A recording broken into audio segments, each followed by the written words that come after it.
I forgot to take off my webcam. I forgot to take off my webcam. Wow, what a fantastic start. What an Typical. amazing start. Well, You spend all this technical time. issues aside. Exactly, it's the first episode. Well, hello everyone. You saw me constantly blabbering on about this. This is our first episode. Should we even call it episodes? I always feel like episodes are setting up as some kind of seasons. There'll be a season one, This is two, the and pilot three. episode, and we'll just hope that Fox or NBC don't cancel us after No, this. this is the pirate episode. We pirated ourselves and put it up on the internet. Yeah. Hello everyone. The episode of Welcome great to mystery and to corner lurkers. On my left, as my hand reaches through, it could be like a TikTok. We can do in them duets where there's a cheeky song and I go, "Wah!" Is Dust. On my right is Shal. Dust is very. We didn't put him in the middle because we felt like it might look like a beard sandwich, and Dust was the fill-in. So we put Dust on the left, so it looks like we're just kind of ostracizing them for not having a beard. there you go. Indeed. Oh, I'm out we of focus promise- too. Lovely. We promise in future episodes we're going to have name tags on each Uh-huh. of our because you might know us from our voices, but you might not know us from our faces, Linko aside. I kind of forgot, Maybe if you I'm watched honest. us stream. Well, we'll say it's a way of getting to know each other. You can ask, There you who's that guy on the right? And I'm like, well, that's Charles. Who's that guy in the middle? You don't want to know. Who's the guy on the left? You got Dust. There we But go. There you go. what our goal with the corner lurkers is normally we'll have a very poignant topic that we focus on. So you'll expect things like the changing faces of RPGs in modern day industry and how it's kind of represented from AAA level to indie level, and also reflect in the media. How our thoughts on different store platforms and storefronts, video game culture stuff. But today we're picking it. We're just picking the easy string today because it might be rough. Some knob? What the fuck? Well, thanks. Thanks. She's supposed to support me, and here she is, saying I'm a knob. Yeah, she's doing it out of love. Yeah. You're a knob that she loves. She better do. She threw me off my kilter She now. loves your knob. That's the other question. I hope so. My goblin knob. But today, our topic, as you can see in the title, I don't know why I'm pretending that you don't know what the topic is, because it's right there. I feel like in some sort of early YouTube video. Because we're talking about today, guys. We're talking about how lockdown shaped our gaming. Can I give feedback? What is the feedback? Well, do you want to type it rather than clicking your fingers? You think this is? Do you think I'm the BBC? Do you think I'm the BBC? That means British Broadcast, whatever the C is, but not big black. Yeah, corporation, but not big. Get Cox. your heads out of the gutter. Exactly. God. Mr. Shal has to be louder. All right, let me pair it. Shal, you have to I be need louder. to be louder? Oh shit! All right. There we go. How was that? Boost them? Boost me. Oh, we Boost disappeared me. off the stream. Boost The my fuck? volume. What happened? Uh-oh. Oh no, Shal's there. Well, I'm here. Well, Well then. Babs, you broke it. Oh, 1 minute. Oh! This could be fun, We're back. Let me do the introduction again. That. Deep All right. in the corners of the internet is Dusty, Shal, Linko. Well, thank you very much, Dan. Welcome, by the way, everyone. Thank you for joining us. So, as I was saying, the goal is to be a bit more focused, a bit more laser focused than future episodes. But because it's the first episode, and we're trying things out. We want to make sure everything works. We're taking it a little bit easier. I'm going to talk about how lockdown has kind of changed our gaming habits. Are we playing things we wouldn't normally play? Are we trying things that we thought were bad and we've kind of returned to them? Are we even playing anything at all? Are we just sick of video games because we have so much free time? Who knows? So here we are. Yeah, video games are over. Video games are over. Video games are over. It's Video turned game into culture is books. dead. It's like we have all these film adaptations of books, so you just watch the film, never mind about the book. And now, if you want to watch the Witcher series, never Yeah, mind now- about the game. It's over. It's fine. No, now you just watch the game. Now you don't Yeah. even play the game. Now you just watch Yeah, it. just watch it. There you go. That's games now. Just watch That's why there's no more Prince of Persia games. You can just watch Jake Gyllenhaal be Prince of Persia. Yeah. How about it. that? Watch. You But, can watch Doom. Which one? What else? You can watch. Yeah, both of them are pretty bad. That is You true. can watch Resident Evil. Ooh. You can watch Mortal Kombat, and I still hold that is probably the best video game adaptation movie that still exists. Why? Because it's actually it's not a good movie, but it's kind of relevant to the source material, and Yeah, it's I actually liked fun to Silent watch. Hill. Silent Hill was Mm, pretty decent. But I don't know. Is there any more amazing deductions we can? Dust. You all know Dust. You all know Shal. Shal does YouTube stuff, very magical things. Wick posted the link, and Dust. You know Thank you, Wick. Dust. You know Dust. So we all came together to have a little chit chat, a little chin wag. And I think it's going to be a strange one because obviously we're still in the midst of lockdown, and we're from different areas. So obviously lockdown's a little bit different here in Poland to where Dust is and where Shal is. I'm supposing we're going to talk about the impact of COVID on the video game industry somewhat, because there's been some surprising things, such as the UK just had its best physical game sales year in quite a while, which is a little bit strange considering most of the shops were shut. But Yeah. that's one of the surprising things. So I will get that ball and I will firmly bat it towards Dust and say, lockdown gaming. What has changed for you, Mr. Dust? I am playing World of Warcraft again, retail version. Oh no. Never thought I'd be saying that, but COVID bought me the time I needed to jump back into it even before summer break. So I'm playing that, leveling with a friend, doing that. And since he's not working at the moment either due to the whole lockdown bit, we have more free time. And so we decided to give it a try. Is And that a positive or a I'm negative seeing though? audio levels.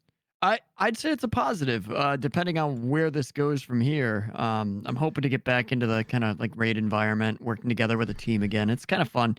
But Fantasy Star Online 2 dropped just the other day, so maybe I'll prioritize that over it. I don't know yet. So, but that's definitely been something, and I've had more time to revisit some other games. But that's kind of the big one that stands out to me, that it's got me looking back at stuff I used to play, used to do, and it wasn't that I'd never go back, I'd never do it again, but I didn't think it was likely that I would be giving it another go. And here I am, ready for round 3 or 4 of disappointment. So it only took us to be locked down in our homes for you to turn to World of Warcraft. I'm not sure if that's a victory Yep. for Blizzard or a desperate cry of the current state of WoW. Yeah, I don't know. We'll just have to wait and see, I guess. But hey, at least I get to be that little furry Volpera dude. Oh But I'm still not no. a furry. Yeah, we Not Dust has yet. a lot of claims about his furry nature, and I have to say, when the first thing he did when we got Diablo 2 was he rolled a druid and instantly transformed into a wolf, and was very excited about it. So I think Drunken Assumptions might be correct. Expose Well, video coming out next week. to be fair, Yeah, Lycanthrope Druid is best Druid. That is true. except you play that and then you realize it's just auto attacking, and then you realize that instead of you doing the yiffing, you're the one getting yiffed. Oh no. And it's not fun. So it's very similar to WoW, is what I'm hearing. Yeah, actually, Exactly. pretty much. Just turn into a druid, bear tank, just hit things. That's about it. Hit things, There get you yiffed go. on. Charles, what have you been playing since lockdown? Because your gaming tastes, Oh. you're very much of the RPG Eclectic. variety. Yeah. Eclectic, yeah, out there. Honestly, my gaming habits have not changed very much at all because of lockdown. If anything, I've just taken the extra time to focus on my non-gaming hobbies, like focusing on my tabletop role-playing stuff and actually like trying to find more time to read. Um, but what have I played? Well, when the lockdown started, I decided to play Planescape Torment again, an old classic. That game ages like a fine glass of wine. You can go back to it, and it is delightful every time. So, thinking I'm just gonna take some time for myself and play something I enjoy. So I finished that, and have since now moved on to Grand Theft Auto 4. And that game has been an adventure. Not playing it. Playing it's great. Just everything else. Okay, so I'm playing on PC. Let me put this out there. I'm a PC guy. I rarely play things on console, if ever, and if I play, I'll typically emulate it, which is still technically PC. Grand Theft Auto 4 on PC is something. So Something good or okay, something I negative? don't know. Okay, so let's go back. So when it first released, this is an 11-year-old game. When it first released, it came out during a time where we had this horrible thing called Games for Windows Live. And if you don't know what Games for Windows Live is, it's a blight on PC that came attached to many games that stored save data, would prevent you from playing games if you failed to log in, was a very buggy program. Nobody liked it. It was terrible. It was a terrible extra layer that was unneeded on your game. And it died. Except that it didn't, because many games that used it were never patched to have it removed. Grand Theft Auto 4 was one of these games. For the longest time, the only way to play it was with a mod that removed Game for Windows Live. Well, Rockstar decided that they're going to release a patch for Grand Theft Auto 4 that combines the DLC with the base game, because before you needed 2 executables to play the base game and the DLC, despite the fact when you boot up the main game, the DLC is right there. So they released this patch. And also when Rockstar releases patches for games, it tends to break modding content. So right now, to the best of my knowledge, you can't downgrade Grand Theft Auto 4 to a moddable version either. So the modding scene has been completely obliterated. So anyway, they released this patch. It's now Grand Theft Auto 4, the complete version. They removed games for Windows Live. Yay. They've also removed the multiplayer. So it's now exclusively a single-player game. They also announced when they released this patch that there's a few radio stations missing. Everything's unified, but they're going to add the other radio stations a little later on. All right, so I'm playing through the game. I have a mod that restores some of the old radio stations. Well, a patch released for the game last week, and when I booted up my game, the save file was corrupted. As in, I couldn't load in the 20 hours that I put into the game before. It wasn't just me. The forums were all saying that because of this patch that added those missing radio stations, all save games were corrupted and nobody could log into their saves. So Rockstar pulled the patch. We're now back to square one, where we are missing those 3 radio stations. Well, that was fun. I logged into the game yesterday, or actually, let me say this, I tried to log into the game yesterday. Well, as it turns out, there's now a Rockstar, because now after it was updated, it uses the Rockstar launcher. There's a error 1001 on the Rockstar launcher, where when you boot up the game, you can't log into the Rockstar social, and you can't load into your game. I repeat, you cannot play a single-player game from 2008 because of the Rockstar launcher not able to log into the servers. There is a workaround for this. Oh yes. The workaround is to set your date to either a few days prior, so like anything May 26th, 27th, or like a month before. So if you change your computer's date and then log in, you can play your single-player game from 2008 just fine. This has been my gaming experience during lockdown. Video game preservation, and people wonder why people are so passionate about it. And we have things like this. It's bizarre that a AAA company would be able to mishandle this so much. And I understand to a degree, things that can happen. As you said, Windows, was it Windows Live Store, or what was the Games on Live? That was it, right? Games for Windows Live, yeah. Yeah, that's affected a bunch of games, and this is one of the reasons why I'm really keen for Wolfenstein 2009 to come back out and have a remaster re-release, because that has the same issue. You can't buy it anywhere else, so you have to buy a physical version, and it's kind of fucked the game. It's a bizarre situation.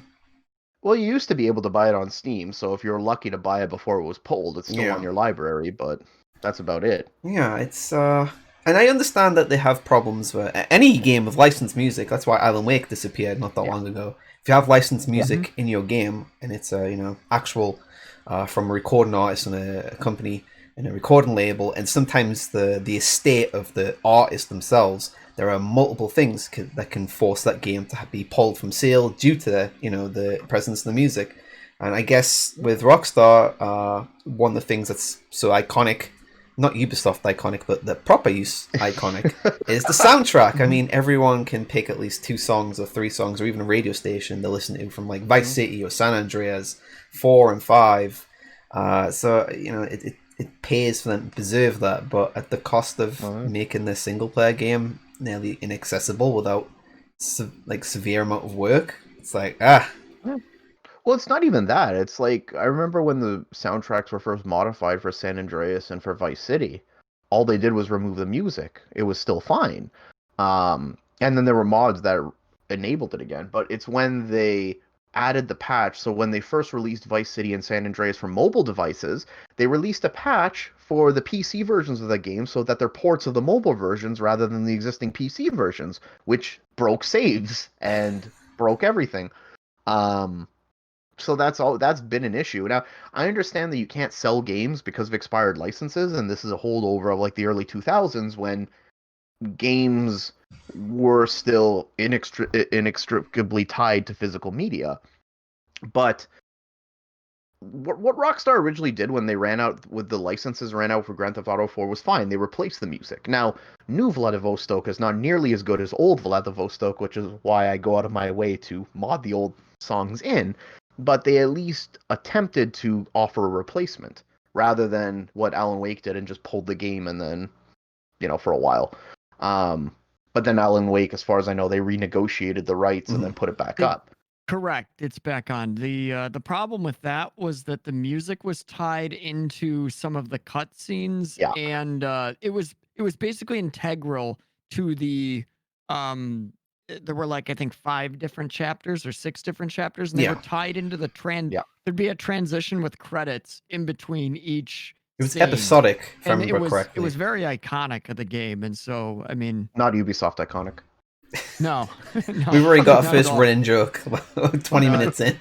The one that stands out, I think, was what was it? I think it was chapter 2 to 3. I think the intermission in between there was something that really, like, they picked the perfect song and the perfect way to transition it. But yeah, it's since been back on the market. So if you can find it on sale for like $3, any of you, It's very and worth you want it. a good story and a good It's kind of like adventure. like worth Scrubs. When Scrubs first came out in 2000, there was a lot of musical cues that tied into scenes directly, but of course they never had the license for streaming that music, only for, the actual original broadcast and syndication and the DVDs.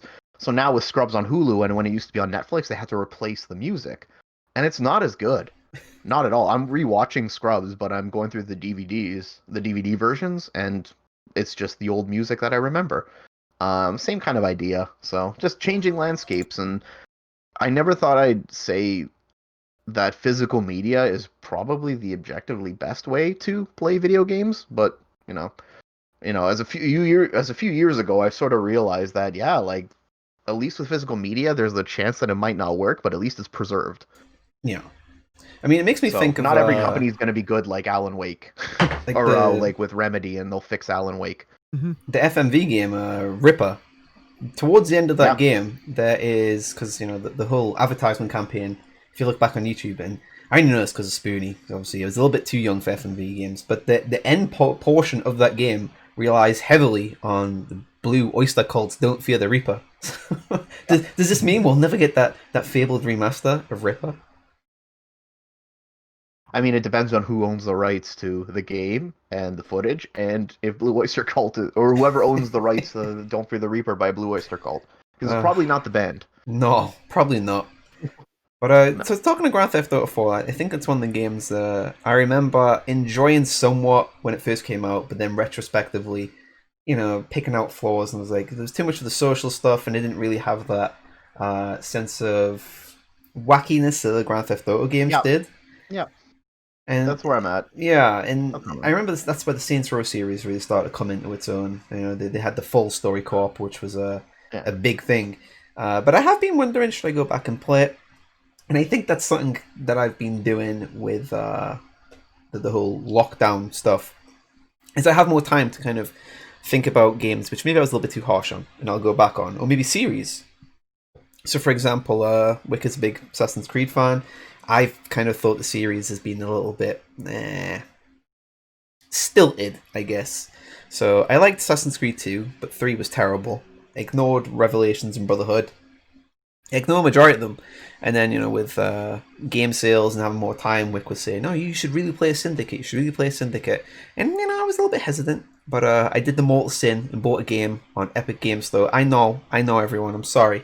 I know, I'm sorry. How dare you? I do have a complaint to make about it, though. On a different platform. I know. That isn't the majority-owned platform. I know, but I do have a complaint about it because when I bought it through Epic, it prompts you to log into your Uplay account, and then it'll install the game on Uplay. However, it corrupted. The install corrupted, and I don't know if that was because of Epic's involvement. You know, like linking the accounts, maybe something went wrong, and some files were misplaced, or something went wrong. I don't know about technical side of stuff, but I eventually got Syndicate working and reinstalled it, and I have to say, I now have a renewed interest in Assassin's Creed, and I feel a little bit guilty because I've been, popping off jokes on that series for the longest time, but I feel like lockdown has kind of allowed me to go back to games that I thought, I'm done with this, or a series that I'm done with, and then I find that it's actually, no, it's still got stuff to offer. Like, Syndicate has really surprised me. It doesn't have the guff that Odyssey had.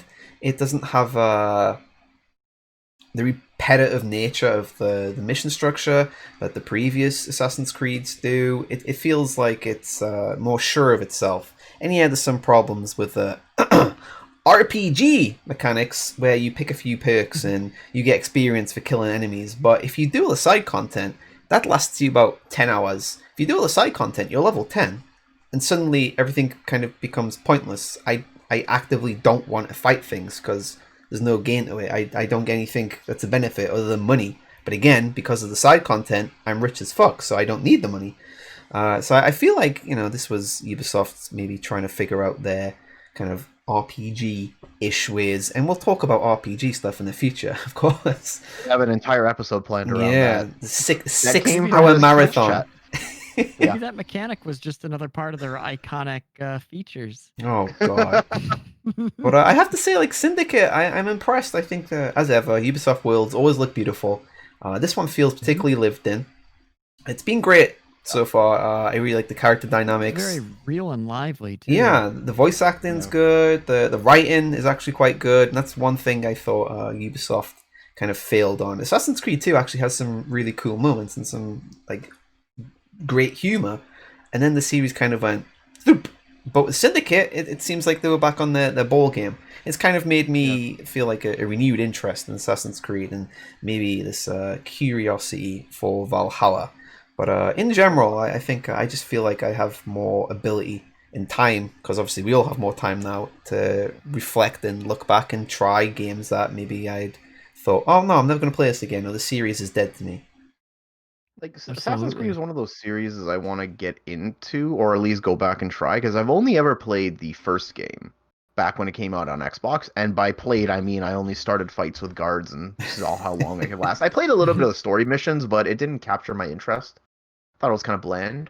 Yeah. And a friend of mine has been hounding me, saying, play number 2. 2 is amazing. Play 2. Play 2. And I just realized maybe like a week or two ago, I own maybe 4 or 5 Assassin's Creed games, and I haven't paid for a single one of them. They're just on my Uplay account. Piracy. We got them. No. Like, actually, like, I got giveaways from them from Uplay. And I realized this because I've been taking all the free games that Epic has been giving me, because why not? Here's another talk for another time, but I don't actually have a problem with the Epic Game Store. I have a problem with how they do things, but that's another discussion. But I did what you said, was I got Syndicate for free from them, and I linked it to my Ubisoft account, and then I go to my Ubisoft account, it's like, I have all these Assassin's Creed games, and I don't think I've played any of them. I think I installed Black Flag briefly, but then never played it and got rid of it. So it's one of those games where I'm kind of like, I kind of feel like some brain candy, or, just something fun to play and check it out, see if I can get into it, because, I've got nothing to lose but my time, really. Well, 2's definitely worth checking out. I feel like Assassin's Creed 1 was good. I don't remember much about it, but I do remember having a good time start to finish. Yeah. Well, it feels like a game. And compared to the first one is, if you play the first 20 minutes, you've played the entire game.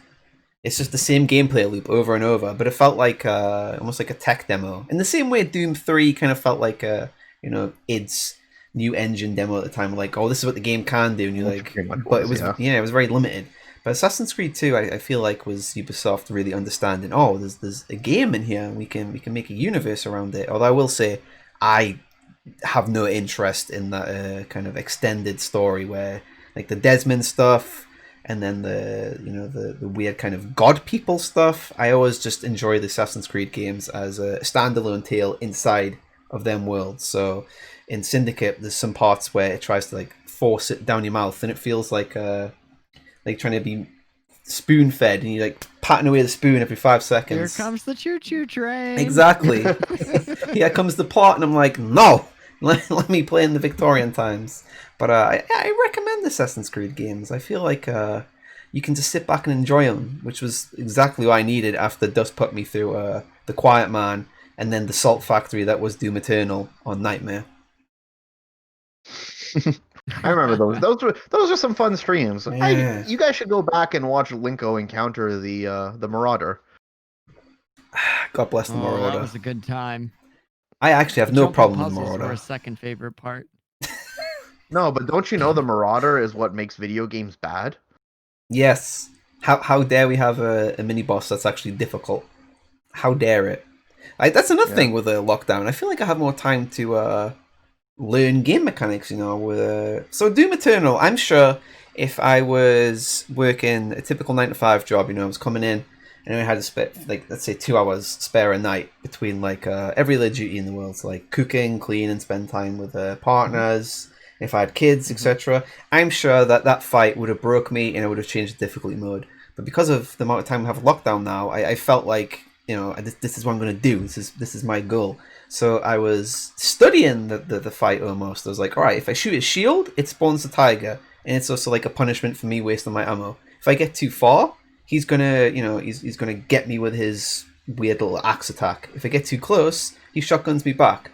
So I have to study Wait, the patterns and figure out how to best use the mechanics that I'm aware of and how the map works.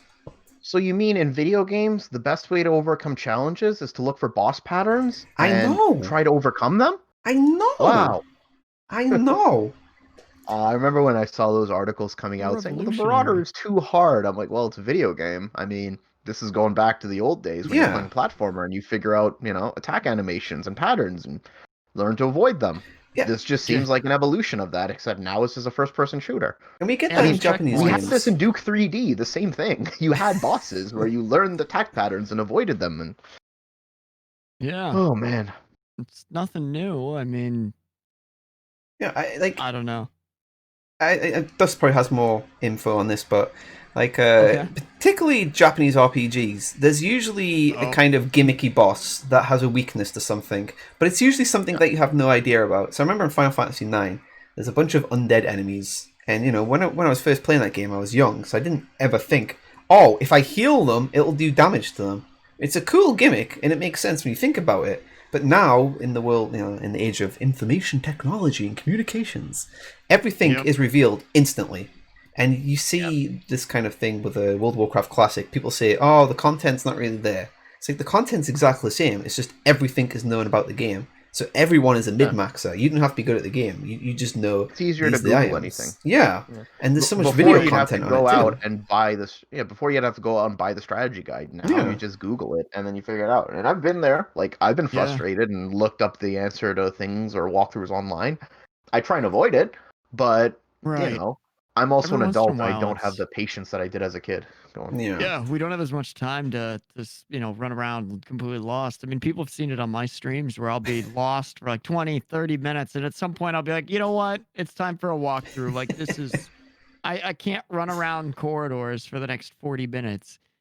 People get a bit of a laugh from that. I actually found a custom emote off of one of those like add-ons that like involves like a character looking lost or something, or it's like the 1 hour later text. Yeah. But the difference Perfect is for me you trying navigating. to do it on your own first, rather than, Right. what we have with this craze of data mining of something's released and then, you find all the information immediately. To me, Yeah, that's just no. not fun, right? Mhm. I No, love discover. it takes the journey out. Yeah, and like as somebody who likes RPGs, like I kind of avoid that because I don't need to see all the content on the first time playthrough. I'm okay with missing things. Yeah. Um, because the more and more as unlikely as it is that I'll go back and replay a particular game unless I love it. If I do go back, I like being surprised, even if I remember most of it, like finding new things. Right. That sense of discovery is something that really keeps me engaged with games. Especially RPGs, but also stuff like Grand Theft Auto. It's been so many years since I last played it that I'm kind of rediscovering things, going back into it. So same, like I like that feeling. Yeah. Oh, and I have a serious question for you about that. Mm. Have you taken Roman to go bowling? Oh no. Oh, several times. But only to unlock his free taxi ability. Now I'm focusing on Brucey because now I've unlocked the ability to take a helicopter ride anywhere in the city that I want. Nice. Going back to what you said about Honestly, like Friendship I means to an ends. Video games taught us this. yeah, just like there's a relationship button in role playing games. Like let's bang. going back to RPGs for a Yep. second, I think it's, as you said, it's completely fine to miss stuff. But I also think like really generally good RPGs, it's actually, if you have to replay them multiple times, like 2, 3, 4 times to get everything out of them, I think that's a clear sign that there's quality writing in there. There's quality game design in there. And I won't necessarily replay the same RPG twice. So, for example, Mhm. Dragon Age Origins, I played like 3 times, and it shows different options every time. And there's still stuff I haven't Right. seen, and I don't think that's a problem, because then that encourages No. me to talk to other people, and we kind of be able to, we have the similar experience, but we can share different outcomes and how we achieve them. And you see it with with Dark Souls as well. Like, people figure out cheesy ways to beat bosses or ways you never thought of. And I think we're kind of losing that in games. Like, everything now is very, this is the process, and if you deviate from that process, it's over. And you especially see this in multiplayer Yeah. games.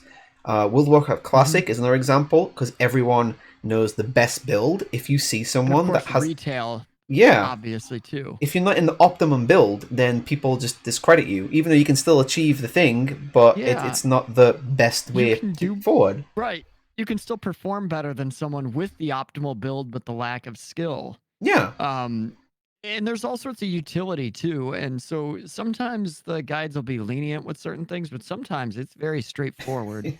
You see in Rainbow It's Six too. People used to complain that I Yep. used the red dot sight. I'm like, I'm top of the team, and I just like, I'm doing fine, but this guy's telling And me now off. it's meta, right? Yeah, it's because this guy's telling me off, because at the time it was ACOG. So I was like, well, you don't have to listen to guides all the time, guys. You can kind of, You're allowed to games. experiment. Yeah, Yeah, this is go with why your RPGs are preference. so interesting to me. That, You have more ability to like input yourself in there.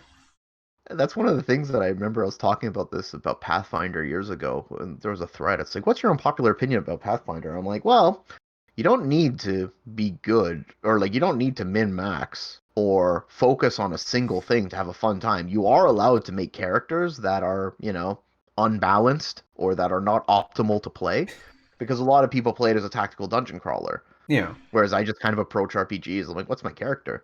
Well, he used to be a cook, so I'm going to take, a rank in craft cooking because that's his background and it makes sense for him to have that skill based on what he Mhm. did. Whereas, like, other people would look at it, not everybody, but like, why do you have Right. that? That's completely useless. Like, that's not going to help anybody. I'm like, well, because it's fun. Yeah, and I think you would It's gain fun. more With like with the a personal exception. connection to it as well. Because I feel like if you just follow a guide and then you finish the game, that's it. There's no memory, because you Yeah. can't remember figuring something out, or that kind of eureka Yeah. moment when you figured out a boss's weak point. You just followed a guide, and Mhm. Talking about Dragon Age Origins, when I discovered the spell combinations or tactical Mhm. combinations with environments, like, oh, there's like an oil slick. Well, I'll cast a fire spell. Oh, now everything's on fire. That was cool. Or like, Mhm. combining two different spells to create effects. That was actually a mechanic in the game. And yeah, you can look up how they interact with each other, but it was so much more fun to actually jump in, do that, and then see how they interact. Yeah, and it was fun seeing that interact too. You got a similar kind of interaction with games like Divinity Original Sin. And then, of Yeah. course, we were able to predict it better going into the second one, but the first one, I mean, it was very interesting how they made all these different dynamics. Yeah. And I forget, I had something funny to say. Oh, regarding builds and optimal builds, we can use this as a segue to get to Shal's YouTube channel and say there are some exceptions to the rule where you should follow an optimal build, like having a significant investment in melee if you want to get through Vampire the Masquerade Bloodlines and not get your ass handed to you by the Well, thank you third for the and shout second out. to last boss. Yeah, thank you for the shout out. But yeah, that's Yeah, a definitely invest. Well, here's the thing with Bloodlines. that's an It's exception though. very It's because of the way the game was made.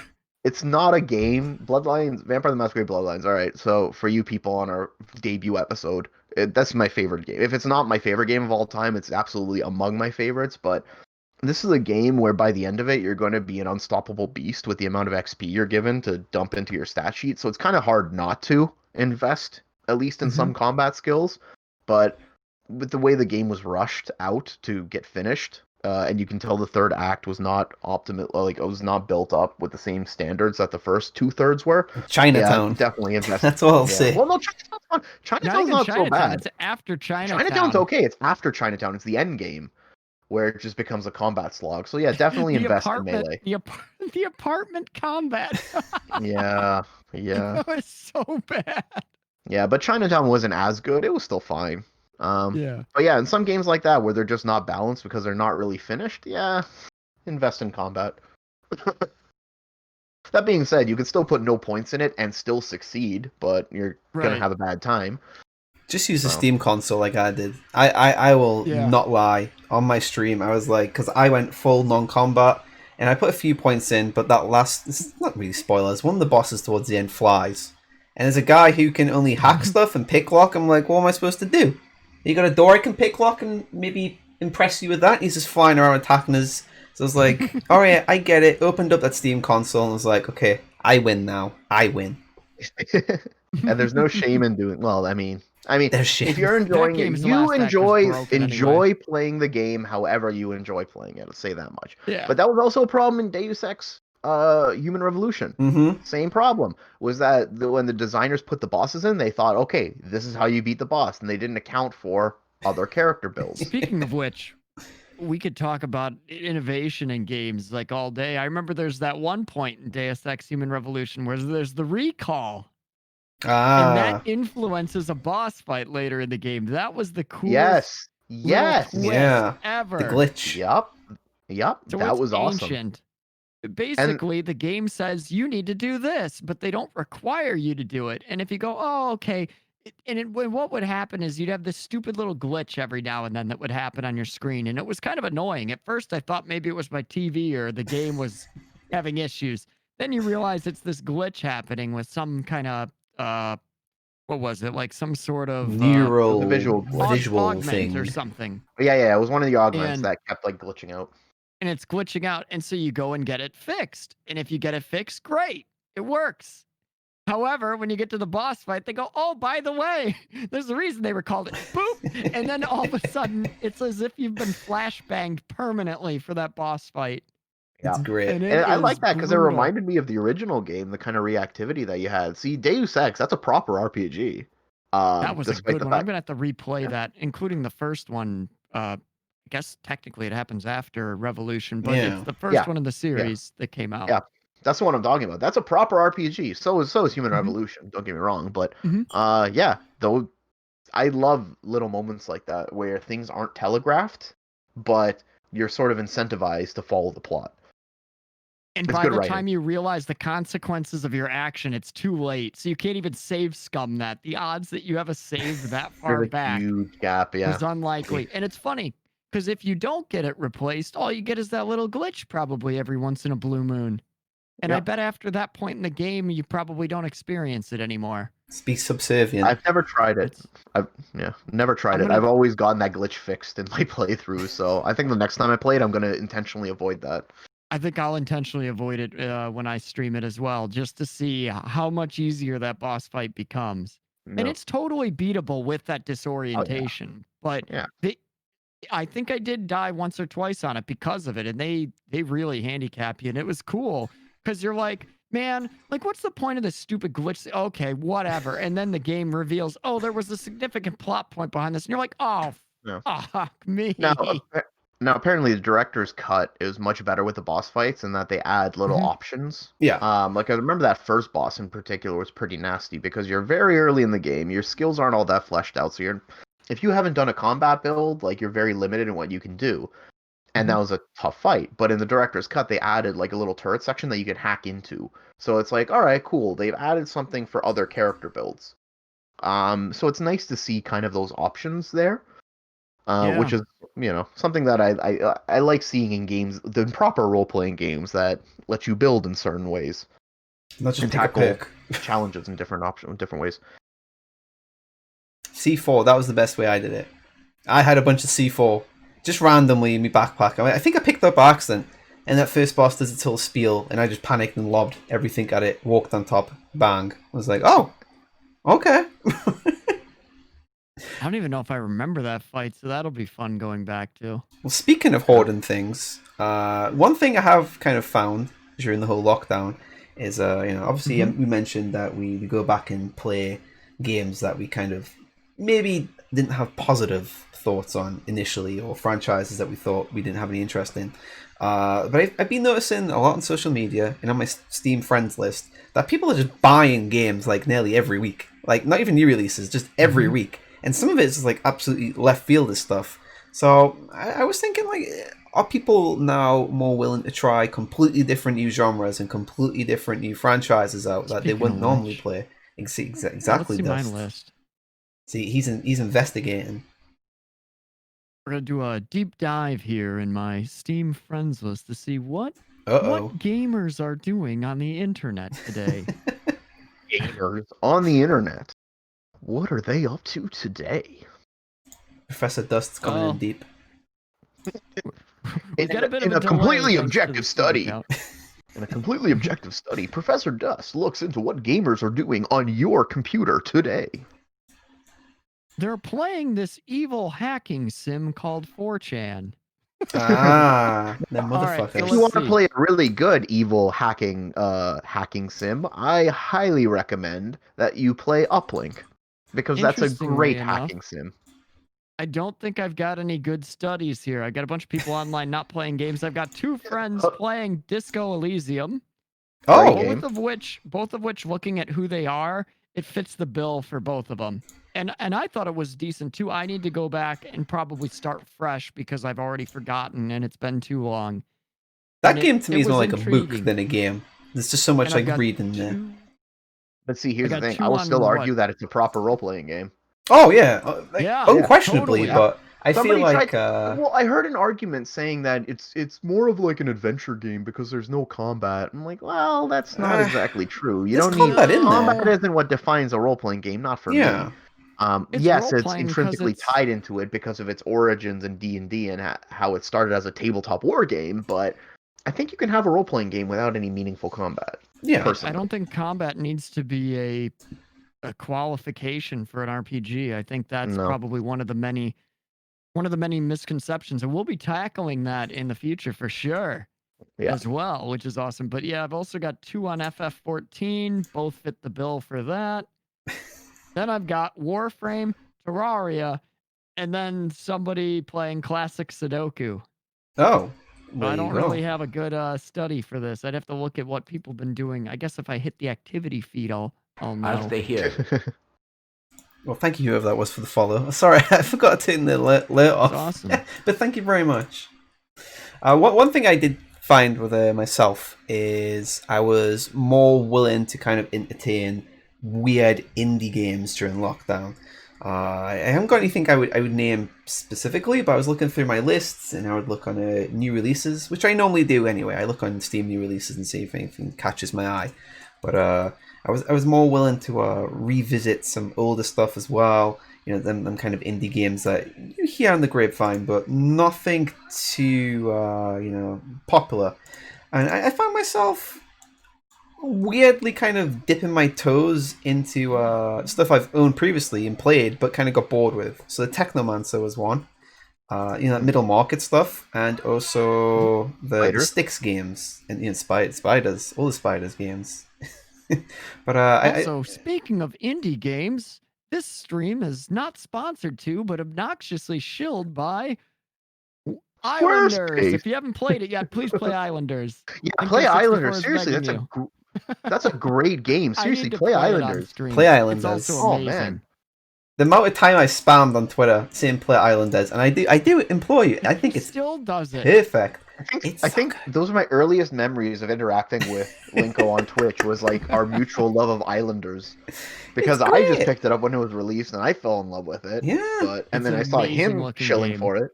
Oh, it's so good. I haven't played it, but I have a deep appreciation for it. It looks like a fantastic game. It's beautiful. It's just a neat concept. It's a really chill. Great take on city builders. Yeah, even if you suck at it, you can still have some fun. It doesn't feel like you're under pressure to kind of succeed in that game. It's mostly build something and have fun. Well, I mean, kind of. You are limited in space, and you have to try and Yeah, maximize everything to get to the next level. So it's one of those but score attack games. But it's like an yeah, organic want to succeed rather than yeah, something where I have to do Yeah. this. So I found myself yeah, initially just placing things and trying to make it look cool, and I was like, well, I can make it look cool while also earning points. And it seems like from the later levels especially, you actually gain more points by making things more neater because you can obviously just stack things together, but the more you stack, the more likely you are to eventually run into things that will give you minus points to like a huge degree and set you back. And I think it's this kind of weird. I won't say unique. Maybe unique is too strong a word, but I'd say nifty game out there, and it's so cheap. It's so cheap. It can run on anything. I'm very surprised now not on Switch because I feel like it'd be a great yeah. Switch game. Or mobile. That It would should be be great on ported mobile on the too. Switch. Mobile too, yeah, for sure. Yeah. But everyone buy Islanders. Everyone buy Yeah. Islanders. Buy I had to Islanders. go there. It is Still chilling. Yeah, You Islanders won't is a regret lovely it. game. No, it's a good podcast game. I mean, I don't know if I can Yeah. get an hour of gameplay out of it in one sitting. You easily can. I don't know if I can, but it's beautiful, beautiful to relax to. Not quite as busy as Stardew Valley, but same kind of No. principle of zenning out and zoning out and just finding your zen. It feels like Yeah. kind of. What's that woman that used to sing about the whales? Anya. Her. It feels like that. And speaking of that, one thing I have been kind of curious about, this whole COVID outbreak thing, is how video game companies have kind of altered their releases. There hasn't been a huge amount of big games come out. We had them just before, really. So like before things got like Yeah. really serious, we had Animal Crossing, Doom. which felt like it was perfectly placed. It's kind of weird that this game that is built on moving and kind of doing the same gameplay loop, but In a evolving very around. slow manner. Yeah, it's like that felt like it was a perfect game, and I suppose that's true because obviously everyone started trying to buy Switches. Then we had the whole And the fact scalper you weren't- situation. Yeah, it was weird. Like the fact you're not what do you call it? The fact you're not doing like city building in like a town for once, and you're doing it on an island to get away from the monotony of day-to-day life. It Yeah. was almost too convenient. Yeah, but then Quarantine also going game. back to our talk about min-maxing, how many Yeah. tweets did you see about people changing the in-game Yeah. clock and then complaining they ran out of things to do? Yeah. That was interesting. That's something that we did not see if you go back in time to the old Animal Crossing on the Yeah. GameCube when it first started. I mean, you Yeah. didn't see that. And if you did, you had to dig pretty damn deep to find it. I did Yeah. notice that the community actually brought down the enjoyment factor of that game. Yeah, A community It's ruining the ironic. game. I am Yeah. stunned, Dust. I am have stunned. never. I have never. This never happens in I still video haven't finished games the or game. anything really. No, never. The community would never ruin something. Cute Especially little video games. cutscene. Gamers are never entitled and complain about the most minute things. Not my gamers. Oh. Never. On the flip side, I mean, we have obviously Animal Crossing, then we had Doom Eternal, and then we had that Yeah. weird kind of symbiotic social media There was also relationship Persona between the two. 5, but Persona 5 Royal, which I knocked out in about a week and a half because I was able to burn a whole bunch of time. I forgot Oh. to mention that. That's something else I did. That's quick. I ain't ever finished Persona game. I don't think I ever will. Dude, it No. was 150 hours of my life gone. Although I think most of that was spent away from the console with it just on. Just staring into the abyss. Yeah. And unfortunately, we had But, delays no, as we- well. well, yeah, But we there's didn't been like have a content too lull much. after that. Yeah, like we had like the swath of the releases in May Hmm. and maybe just before May, and then not a whole lot after that. A lot of it, a lot of it was just sort of Yeah. quieter releases, small releases. Yeah, We had The the last XCOM. big big one one, I remember is obviously. probably Doom. Arguably, maybe I would say Half-Life Alex, Right. Yeah. And but I without don't even think getting into the news of it, when is our next big game? Is it going to be Last of Us 2, I guess? That'll probably be the next one that's really talked about a lot. Whether It's already doing being better talked or about a worse. lot, unfortunately. But Mhm. we're not going to be that's such a talking about weird it because we topic. don't want to get DMCA'd. That is So, true. uh, Of I course can not. I can hear Sony tapping at this Polish store already, and I am not Yeah. happy. No, They're coming for no. us. What I mean by that though is that'll be the next like big thing that everybody's talking about though when Yeah. that drops. But then after that, That's the next big thing what's after everyone's that? talking about and hasn't even dropped yet.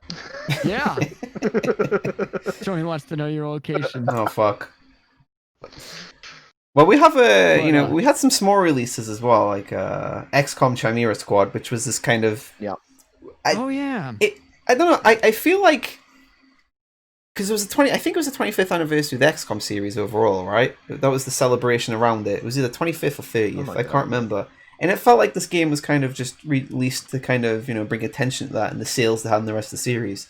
But I gotta say, I'm kind of fine with the price point. It was like £7 because there was a huge discount on release.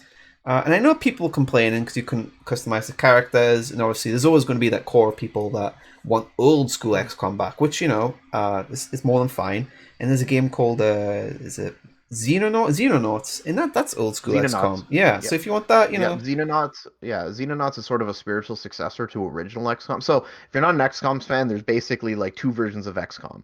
There is XCOM from the 1994, made by now I'm blanking Julian. Now I'm blanking on his name. Shit. He also let's just let him did do it. Chaos Unleashed. Yeah, he created Chaos Unleashed. Whatever. Indigo is gonna know. He's in chat. Julian There Gallo. we Thank you, go. Indigo. Created the original XCOM game on DOS. Very hardcore tactical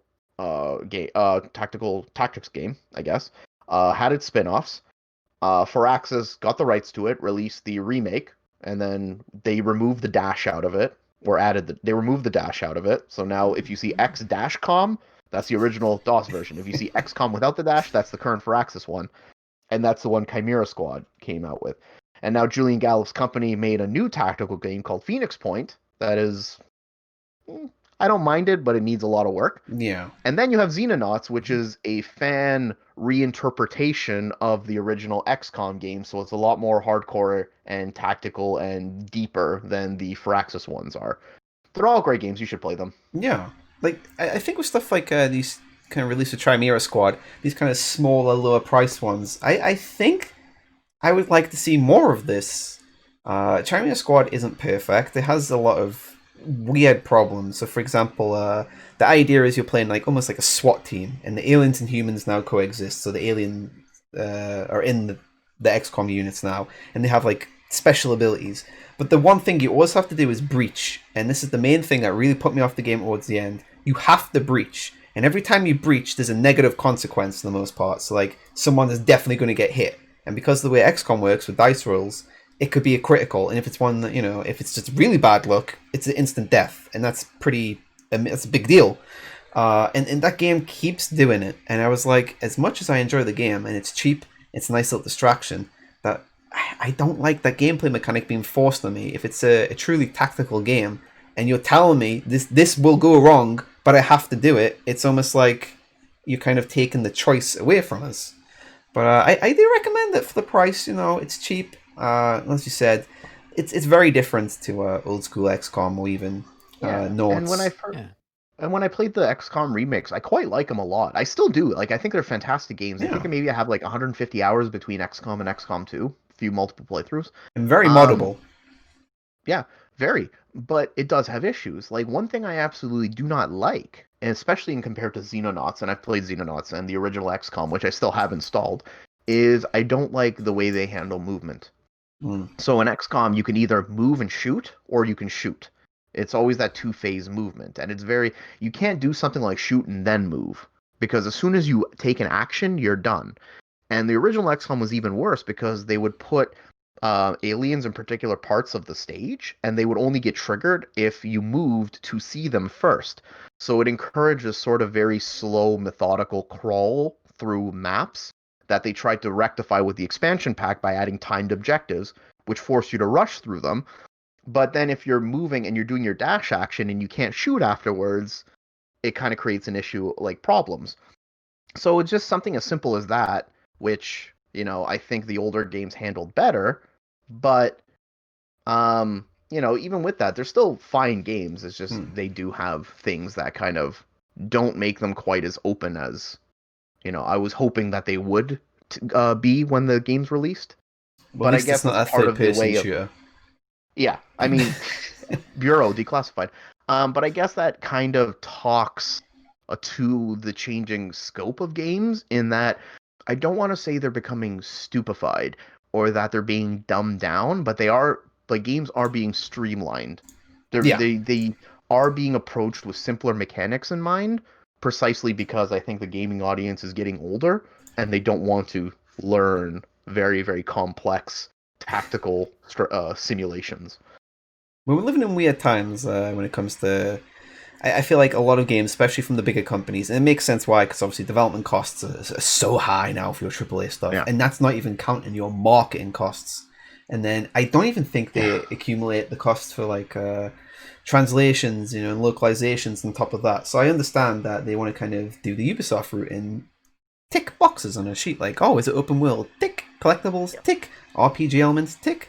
So you look at XCOM now, and it's obviously a lot more of a streamlined, faster, more visceral experience, I guess. So there's not as much micromanagement. It's still there, obviously.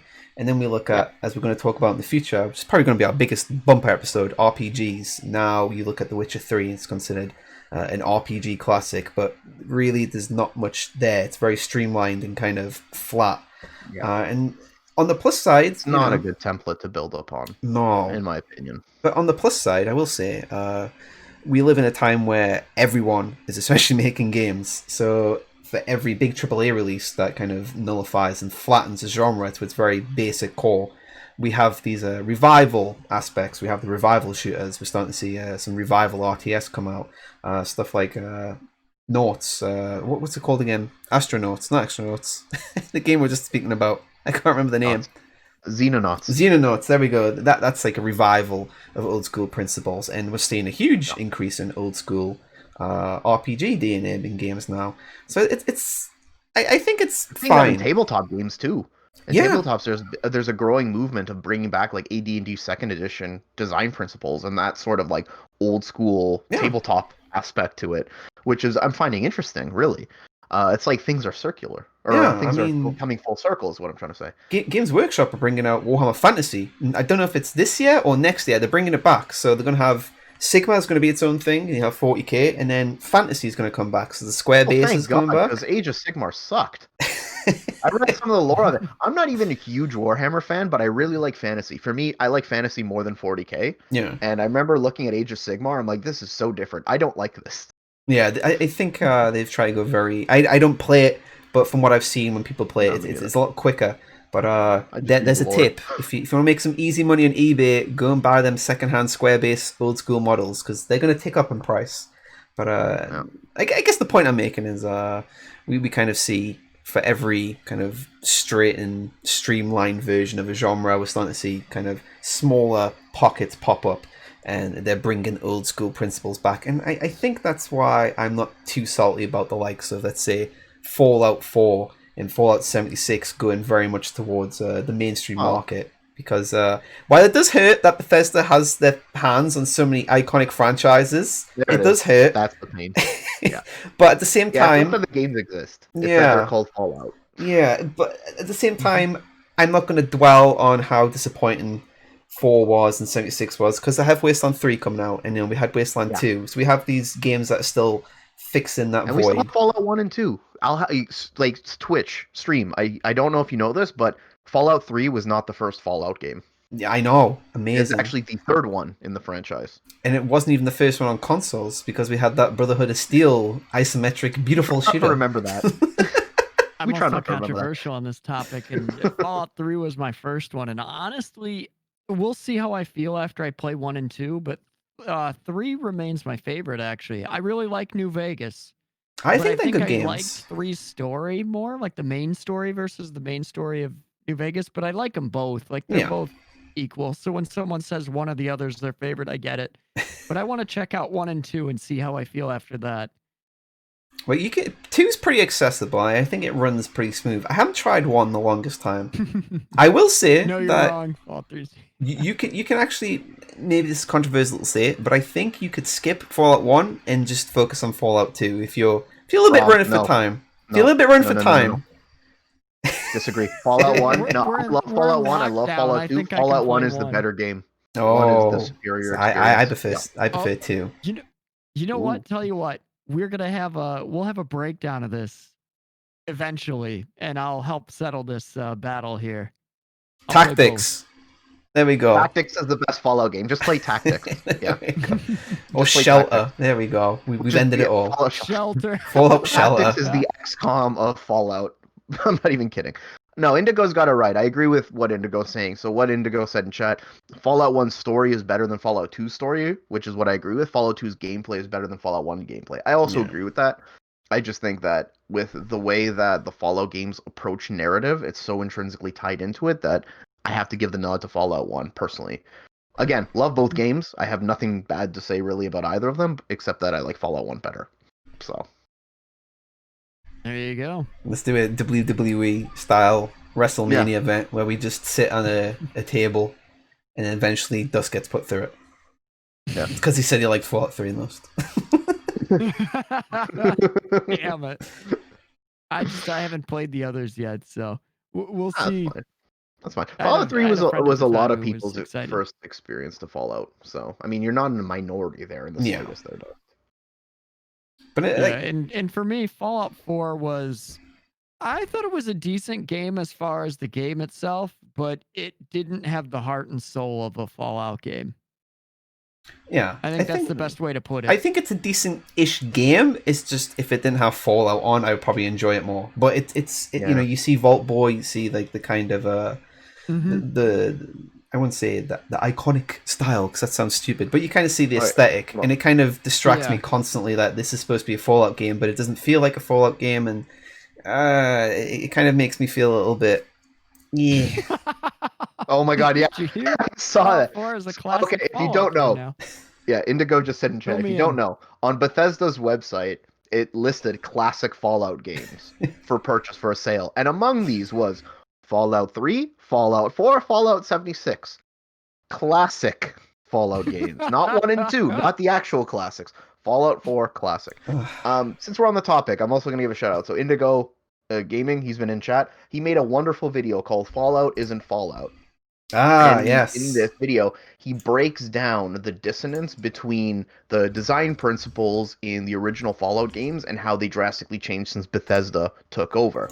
Highly recommend it, but basically that's sort of what Linko was talking about here, in that Fallout 3, solid game if it wasn't a Fallout game, because Bethesda just sort of miss out on, and Dusty mentioned this too, about how it doesn't have the heart and soul of a Fallout game. They took the wrong lessons from Fallout. They missed the point. You know, Fallout isn't a post-apocalyptic game, it's a post-apocalyptic game. It's about rebuilding society after the war. Whereas Bethesda seems to think it's just, dust and ashes and broken buildings everywhere. Everything's done. They adjusted. In 4, they give you a little mini game. They're like, "Oh, let's focus mostly on rebuilding our settlement." I'm like, "Oh." Yeah, but even the aesthetic doesn't speak to that, right? No. Like, if you look at Fallout 2 even, and you go to San Francisco, or you look at the Enclave base, you know, it's in so much better condition than anything that appears in, like, Fallout 3 and 4, which takes place, like, 200 years later. You know, there's another one, Mr. B-Tongue, the Shandification, I think it was, where he talked about what do they eat. And that's actually a principle that I kind of apply to games now. What do they eat? If you see some kind of means of talking about how a society perpetuates itself in a game, and there's some level of basic economy for your, like, lowest of lowest needs, and you have that in Fallout 1 and New Vegas and 2, where you have farms and, like, caravans trading food and things. And in Fallout 3, society seems to be built on scavenging 300-year-old preserved spam. That is a good point. Yeah. Some apple sweets as well. It's a bizarre one. It's but like in talking about Fallout, you know, I think I will use any excuse to say this. One of the saddest parts, you know, in terms obviously in context of video games and what we're talking about, this whole thing is the delay of Wasteland 3, because I feel this to me is this year's game that I'm most excited about, and that includes Doom Eternal. You know, I really like Doom Eternal, as you saw. I was very excited about it. But Wasteland 3 is everything I've been asking and talking about on the streams. I played the Bacca's beta, did a little thing for Monster Vine, and everything in there. And one of the surprising things was how social it can be. So, for example, in Wasteland 3, your characters are in twos. So you don't just have one character, you have two characters now. And they're all side by side. And me and Wick decided I will make my character and she will make a character that accompanies them. And we can kind of play it almost co-op. She'll sit next to us and she'll take her actions for her character and I'll do my character. And that also includes how you can interact with the world. And it just made me so kind of feel like I was playing something from the mid 90s or the mid to late 90s again. I was like, wow, Wasteland 2 is good, but this feels like the next step. It feels like it's not just being a revival RPG, but it's almost taken the DNA and kind of progressing it somewhere in a new direction. And it's like, oh, this is surprising, but I need more of it. And then it got delayed until August 28th, and now I'm sad. Yeah. But no, it's good. Delays are good. Delays are good. Yeah. Delays mean that they'll polish it, and it's going to be a better experience on release, especially with smaller studios like an Exile. So I have no problem with the delay, honestly. Yeah. Yeah. I have no problem with it. I was just excited, just so excited for it. And I was like, yes. But my only gripe about the delay is it results in stuff like Linko not shutting up about it. So if they could just release it already. So that you think I'm going to shut up when it comes out? Non-stop. I'm saying if we can shift from your complaints of it not being here yet to you just, ridiculously praising it, I hope it's a great experience. And I think it will be. I mean, if it's anything close to how Wasteland 2 was, I love the hell out of Wasteland 2. It was awesome. I need to give it a try, so that's another one on my list. Yeah, definitely. Wasteland 2 is great. It kind of petered out maybe halfway through last third. I mean, I like the final act a lot, but it was definitely like a change of pace. Yeah. And I only played Wasteland 1 after playing Wasteland 2, so, I kind of went into it fresh, and that's precisely how Wasteland 2 was built to be. I haven't played the backer demo. I have it installed, but I don't want to spoil it until it's fully released. So I'm just kind of like waiting until the optimum experience. But it seems like Wasteland 3 is very much built on the bones of Wasteland 2 in that it's not really going to be an introduction as much as it's a continuation. Well, surprisingly, I won't do any spoilers, but from what I played in the backer beta, you can go in there. Obviously, you're better off if you played the previous game, but you can go into the third one completely disconnected from it. And I'm hoping, in retrospect, Wasteland 3 be a big success. People will be invested. People that are typically not interested in old school RPG. I hate calling it old school because it's just RPGs.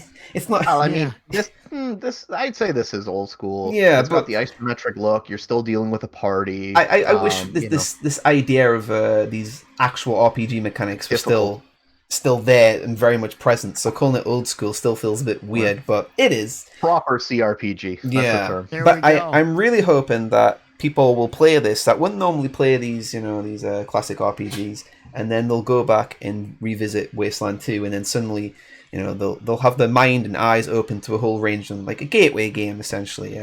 I feel like Wasteland 3 has the potential to be a real good gateway to introduce people to actual RPG mechanics, and they can really get involved in it, because I feel like people are intimidated by the depth of classic RPGs, and that's why they don't go in. Because if you look at the screenshots, most of the time you see stats, characters, and a lot of numbers, and it's like, what is this? I can't. I'm press here X. to kill things, not math things. Exactly. I just want to kill things and let things. As the guy said when they were advertised in Dragon Age 2, I want to press X and make awesome happen. You can still do that. God, you just have to. You have to work for it. Press X to swing. Press F to pay respects. Yeah, no kidding. RPGs. There's nothing to respect about Dragon Age 2. We were having it before we went live. Dusty and I were kind of going back about Dragon Age 2. Linko left. He just left the room. I left physically and mentally he and was not spiritually. having any of it. I was done. That's one thing I was actually entertaining myself with. This is how bad lockdown got at one point with me, kind of thinking, oh, maybe I shouldn't have been so harsh towards it. And I looked at it and I was what? Should I reinstall it? Let's do a Linko revisits DA2 on stream. That would be amazing. The sad thing is, I think I would try it. I mean, it can't be as bad as The Quiet Man. The Quiet Man was stunning. Even though it was Stunning. only like 3.5 hours, it was terrible. It didn't feel like 3.5 hours. Maybe put Blinko that ever for your appeared and 1,000 saw. follower goal. There you go. Yeah, Yeah. 1,000 followers. Linko's gonna Actually- stream a marathon of Dragon Age 2. Well, I still need to do Beverly Hills Cop when I get back to England, and I'm not looking forward to that. 400. Yeah. Did you do the pizza stream yet either? No, because we keeps forgetting to get the pizza stuff, but don't tell her I said that. I don't think she's listening, so I can say that. Perfect. Fantastic. But I think lockdown. Actually, one thing that lockdown has done wonders for is my big box collection, and you would have seen this on streams and on social media. Yep. Since I've been in Poland, people don't really collect games here in the same way they do in like England or the US or Canada. The prices for big box games in the UK, this is predominantly where I usually buy mine from, and in most of Europe it's very expensive, and sometimes you're paying like top dollar for something that's missing a manual or an inlay or a quick reference sheet or something like that, or the box is just bad condition. But I swear, since we've been here, it's been like a blessing and a curse. We have got so much like cool shit which I never thought I'd have, like Diablo Shareware Edition, which still blows my mind. And this is like one of the main things that lockdown has really kind of changed to me, is now I find myself being able to look for things a bit more strenuous, almost like I'm playing a point and click game and I'm clicking all these little adverts and I'm like, wow, this exists, and it's a curse, but at the same time, By the way, here you go. Uh-oh, what is There this? you go right there. Click that and you will see exactly what Linko's talking There we about. go. There we go. I took that straight from his Twitter. Oh no. That's a beautiful image right And there. that is the Cardboard after. housing manuals and discs and sometimes floppies. Now, for you kids that don't know, a floppy is the thing that you click on to save your Word document.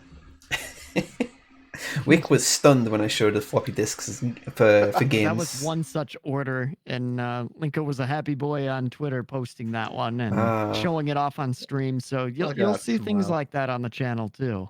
It's exciting times, but lockdown has been a bit of a curse for me. I don't know what I'm going to do with the collection when I'm back in England. I don't know how I'm going to store it, but I've just been like picking up old like manuals and source books for role playing games. So that's my thing. I kind of wish I had a big box collection, but I also kind of don't, because I don't have anywhere to store it. And really, like, I prefer to play games digitally, honestly, because I only have the one computer and I don't want to go through the effort of putting old games and trying to get them to work. Like, this is why I love GOG as much as I do. I just let me click the button and play the game. I'll be honest. I got a big box to meme on you guys. Actually, it's a small box, but it's big in heart. No, Let's not have a at look. all. But it's worth a giggle. All right. Oh, Terra! Wow. The disc. The WoW killer. What a copy. It's a thin boy. You could download it for free, or you could buy it digitally to upgrade it, or you would find that I think on Amazon it was cheaper to buy the damn thing physically at the time. There is a game store in Battlestock, and I kid you not, they have a sealed physical copy of Tal Barasha, which no one remembers that MMORPG. It was Richard Garriott's last big funded RPG. It's the one that really sent him down, and it's where he was in space. Like, he physically came back from space and found out he'd lost his company, or he'd been kicked out from the board. And they have a sealed copy in there. I'm very impressed. Yeah, I think it lasted like 2 years or something. Yeah. It was right after he left EA, and then Ultima Online was doing its thing. Nerd Slayer has a really good episode on Tabula Rasa. Check that out. He has good episodes and everything. Yes, he does, but since we're on the topic of Tabula Rasa in particular, because I actually do remember adverts for that game and thinking like, wow, that's a cool concept. I remember PC, I think it was either PC Zone or PC Gamer covered it extensively, and I was like, oh, this could look, this could be the next big thing, because, everyone was obviously trying to be the next big thing from EverQuest, World of Warcraft, Ultima Online. They're like the big cornerstones. But it never really got there, and it's like, oh, well, why? And then you hear about some of the horror stories of how grindy it was and how it just didn't fit the mold, and it's sad. Like, I never want to see a game do bad. Good ideas. No. Yeah. Well, it depends. Battlefront 1 maybe by DICE. Yeah, when it comes to that stuff, oh yeah, okay. Yeah. I mean, no, like in all seriousness, though, I don't want to see like with the amount of work that goes into making a game. Like, there's no reason why you'd want a game to be bad. Like, it just nobody wins in that situation. The people work on it don't win. The people who buy it don't win, and then you just have something that just marks a failure. But I Yeah, do like no, to meme. I like to meme on things. I like to dunk on things, like yep. the ill-advised attempt at making a game that was Ride to Hell Retribution. I played that That Um, one, on that one stream. deserved to fail, but that had so many problems. yeah, Oh. yeah. The sad thing is, that wasn't the worst game I played that night, and at one point I actually said, this isn't too Yeah. bad, and I'm quite enjoying it because it's so stupid. But Yeah. bearing in mind, Yeah. that night I'd also played Bad Boys 2, Beverly Hills Cop, which is still by far the worst game I've ever played. There is a mechanic in that Even game. worse than The Quiet Man. Yes! Ouch. There's a mechanic in that It is, game. because it. I am It- so looking forward to the stream. Oh, it was bad. And you're gonna start it fresh, right? I am. Well, you got no choice, because there's no Okay. save function. Oh no. So, this is what happens, right? You get caught at certain points, you get caught by the enemy. So, you have to do like this kind of dialogue option thing, and you have to lie, bluff, and it's like a spinny wheel. Here. And You know what? there's I'll green. find a clip for it. There I'll we go. Demonstrate this. There's green, Spin yellow, the and wheel, red. make a deal. Exactly. Oh yeah. So if you hit green twice, success. If you hit yellow and a green, success. If you hit red, failure. But I kid you not, this game, I hit green, hit yellow, and I instantly failed. And you have to start the whole level again, because there's no checkpoints or anything. So if you die, you start all over again. And the game does not work. You can't aim, you can't move, the stealth doesn't work. It's horrific. It is the worst game I've ever played. And Eddie Murphy's white in it for some reason. Well, because you can't sell a game with a black protagonist. No one's gonna buy it. Gamers are racist. I think they just couldn't get the license to it, bless them. No, I don't think so. I think it's solely the it's like license, yeah. when Indigo released the first part of the Cyberpunk video, he discovered that there was a game based on a Blade Runner game. I think it was on Amiga. That wasn't based. They couldn't get the rights to the movie. They got the rights to the soundtrack. So it's a video game based on Blade Runner, but only the Blade Runner soundtrack. So they had the music from the movie, but everything else had to have the gaps plugged in to it. So yeah, just licensing in video games leads to some very fun times. Talking of weird games, I don't know if I remember this. This might be a fever dream when I was younger. Independence Day toys, they all shipped with a floppy disk. And in that floppy disk was a game. But you could only play the full game if you got like 8 out of 10 of the toys. And it was a point and click game. And no one seems to remember this. So I might be thinking there's something wrong with my childhood. And I was abducted by some kind of Fox executives to beta test their point and click game. I swear this was a thing. I don't know. I only remember getting like censored movies in cereal boxes. Like the version of The Mask we got on DVD came out of a cereal box, but it was censored, so they got rid of all of the naughty language. Like they overdubbed that son of a bitch with son of a witch. Oh no! The worst thing you can be, It the was son of a really witch. Yeah, Margaret, you son of a witch. That's I found it. It I also did has get some the groovy I did get a dancing, full too. copy of Roller Coaster Tycoon in a cereal box too, so that was fun. That's not too bad. It was okay. Oh, they're It's just amazing. pointing out my failures in that game. This involves some dancing, but then the end of it, he got a yellow, a green, and they still shoot him. Doesn't make any sense. That's one thing I don't miss. When I was talking about like bad games I wish to revisit during lockdown, that's definitely not one of them. Yeah. I try to do that thing where I saw people on social media were trying to like pick up on games of the years from like previous years and replay the best stuff.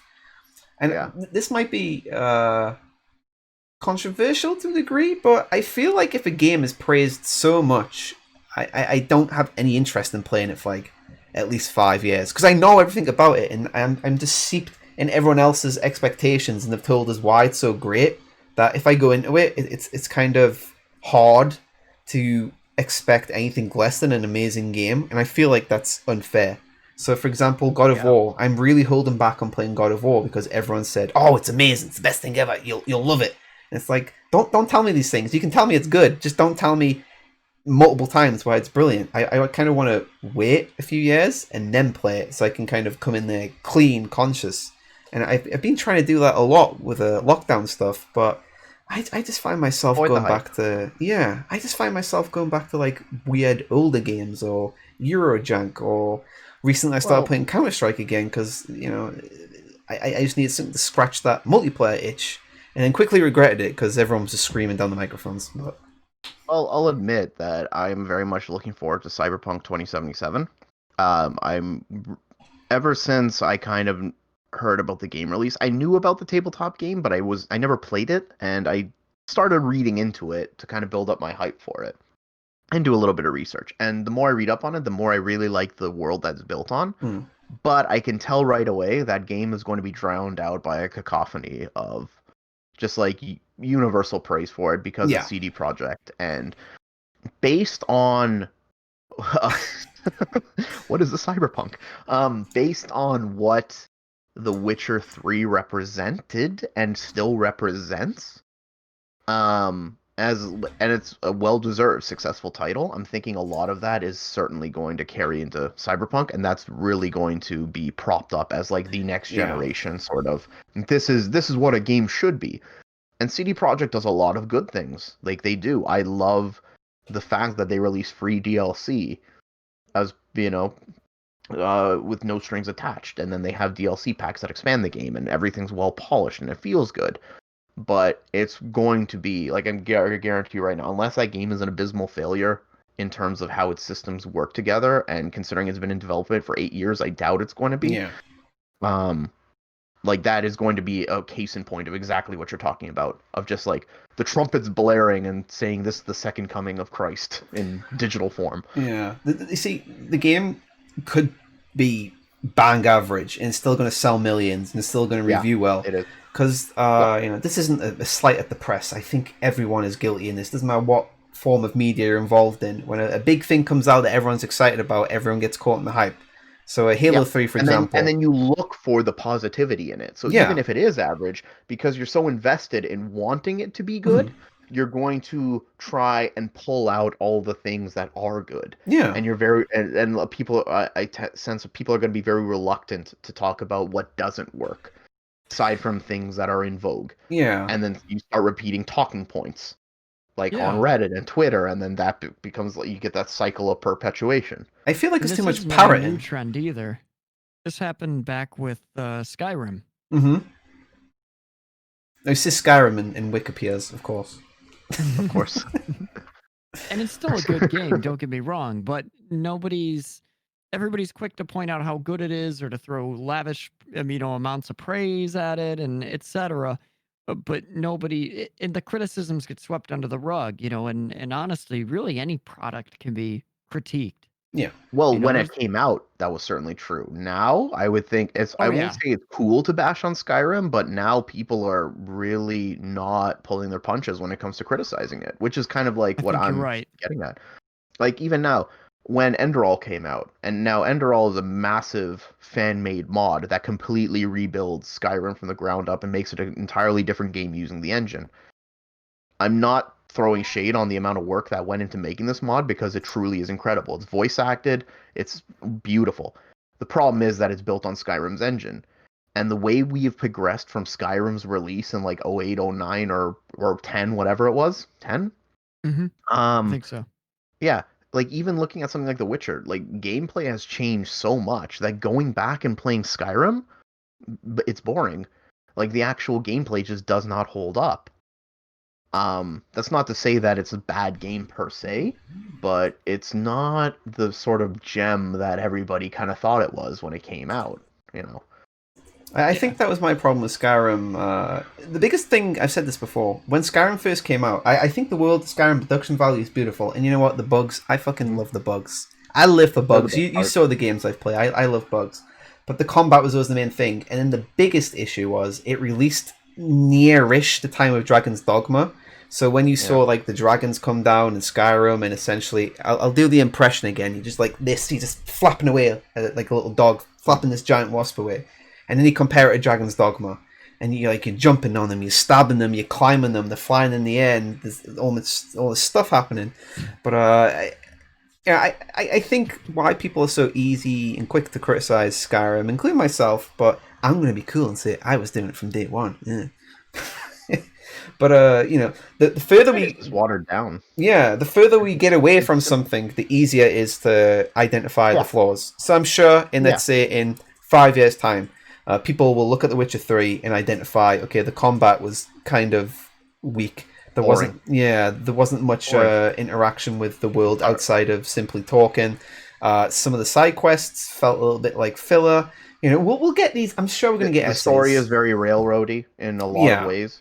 The best part of that game was honestly the last act. Yeah. And that's because that's when you actually had some kind of command over how the story would evolve. Yeah, but I don't think this necessarily makes them games any less, shall we say, No. impactful, important, because No, it's of the course same not. every time. Like, look at World of Warcraft Classic. I keep bringing it up, but I feel like WoW Classic is such a unique game we can kind of look back at, and because now we have it again, and people were so excited for it, and then they went back and played Classic, and they're like, wow, it's slow, it's grindy, there's not much in there. It's like it's the exact same That's game. what it was. Yeah, Yeah. because we're so distant Mhm. now, and then we got used to. Yeah.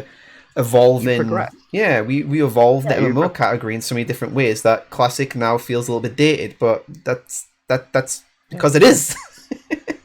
Yeah. Yeah, and so Skyrim came out at a time when it was part of a company that could do no wrong, when Bethesda had so much goodwill.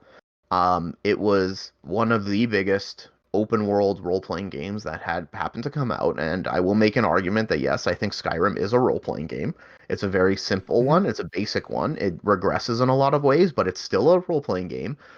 And the amount of freedom it gave you was a testament to, creating a sandbox for you to have fun in. Yeah, But it in no way created anything that is lasting. Any qualities it has that we go back and look at games now, where and going back to Planescape Torment, I love that game because it is one of the best games I've ever read. It is beautifully written from start to finish, and it is just mwah. But that's because the quality of that game holds up. Isometric games can go out of vogue, but good writing doesn't. And anything that Skyrim had, it doesn't have anything that is a testament to longevity, right? yeah, Eventually, you'll explore the entire map and see everything there is to see, and you no longer have any wonder. You'll do the quests, and the quests are just kind of there. And gameplay systems will evolve and become more intuitive and better and deeper, and you'll have more satisfaction in fighting things. And that's just, that's the failure of Skyrim, is that it didn't find a way to entrench itself into finding something that will last a long time. Whereas I think Witcher 3 does. I think the quality of Witcher's writing, for instance, will allow it to kind of perpetuate and stay some forever of in the the side mind. quests We'll in have The to see. Witcher I gotta go back top and play notch as well. 3. Witcher 2 still stands out pretty nicely I as well. played Witcher 2. I Yeah. have a strong opinion about that one, Oh, though. Dusty's coming in Oh, no. strong I played it style. on the We don't have 360. strong opinions on this show. Witcher We're all 2. milquetoast, and we just repeat talking points on Reddit. Yeah. So this isn't the place to make a Here's my stand. opinion on sorry. Witcher 2, though. With The Witcher 2, the gameplay is absolutely fucking atrocious. Absolutely It's horrible. The gameplay was awful and clunky. However, It was and this is a consoleized, big of course however. it was. Yeah, I guess that could be it, right? However, and a huge thing, I could have used better language for YouTube. Oh well, we're not going to get monetized anyway. But what I can say is that the characters, the setting, the graphics is whatever. I don't care about graphics really personally too much unless it looks ugly. But the graphics looked good. The music and delivery was phenomenal. The story is gripping, and even though the combat sucked complete ass for me, I was willing to tough it out because I enjoyed the story and I wanted to see it through. I wanted to see how each of my decisions kind of helped shape things. Dude, that's And it Shalashuska really 101. felt- That's literally why I really went to felt the ending of alive. Dark Corners of the Earth. That's actually why I finished that game. I wanted to see how that damn thing ended. And that's telling. I've heard The Witcher 3's combat is a little better. I played very little of it, and not because I didn't like it. I went and I was like, oh, I'll try streaming this. And then I Yeah. realized, oh, I got a bunch of other games. Oops. So now I know if I go back to it, I have to start at the very beginning. I only played like 30, 45 minutes, so it's not a big loss. Well, I've And I said want to play before, through it and see how it goes. like I said before, out of the 3 Witcher games, Witcher 1 was my favorite. because it Yeah. actually kind of takes the sense of playing as a Witcher and gamifies it. The combat is awful in there, and I hate it. I absolutely hate that stupid rhythm mini game that you have Mm-hmm. for sword swinging. But I loved exploring the world. I loved actually having to do research and which revolution. Which revolution? Yeah.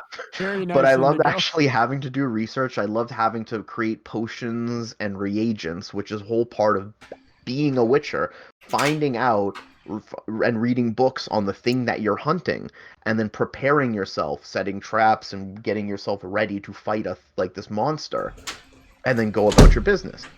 I felt that that really did the whole Witcher thing the best, but it's easily out of all three the worst game out of all three, if that makes any sense. Yeah, I think Yeah. conceptually it's got the best things in there, and I must admit I kind of like its rougher edge, but that's because I've never been a fan of stuff that's too highly polished, and that's not necessarily a bad thing. It's just my tastes, hence why I play so much Eurojank is Eurojank. fun. Yeah, like that's one of the reasons why I love Kingdom Come Deliverance so much. It's got these really cool things in. It's janky.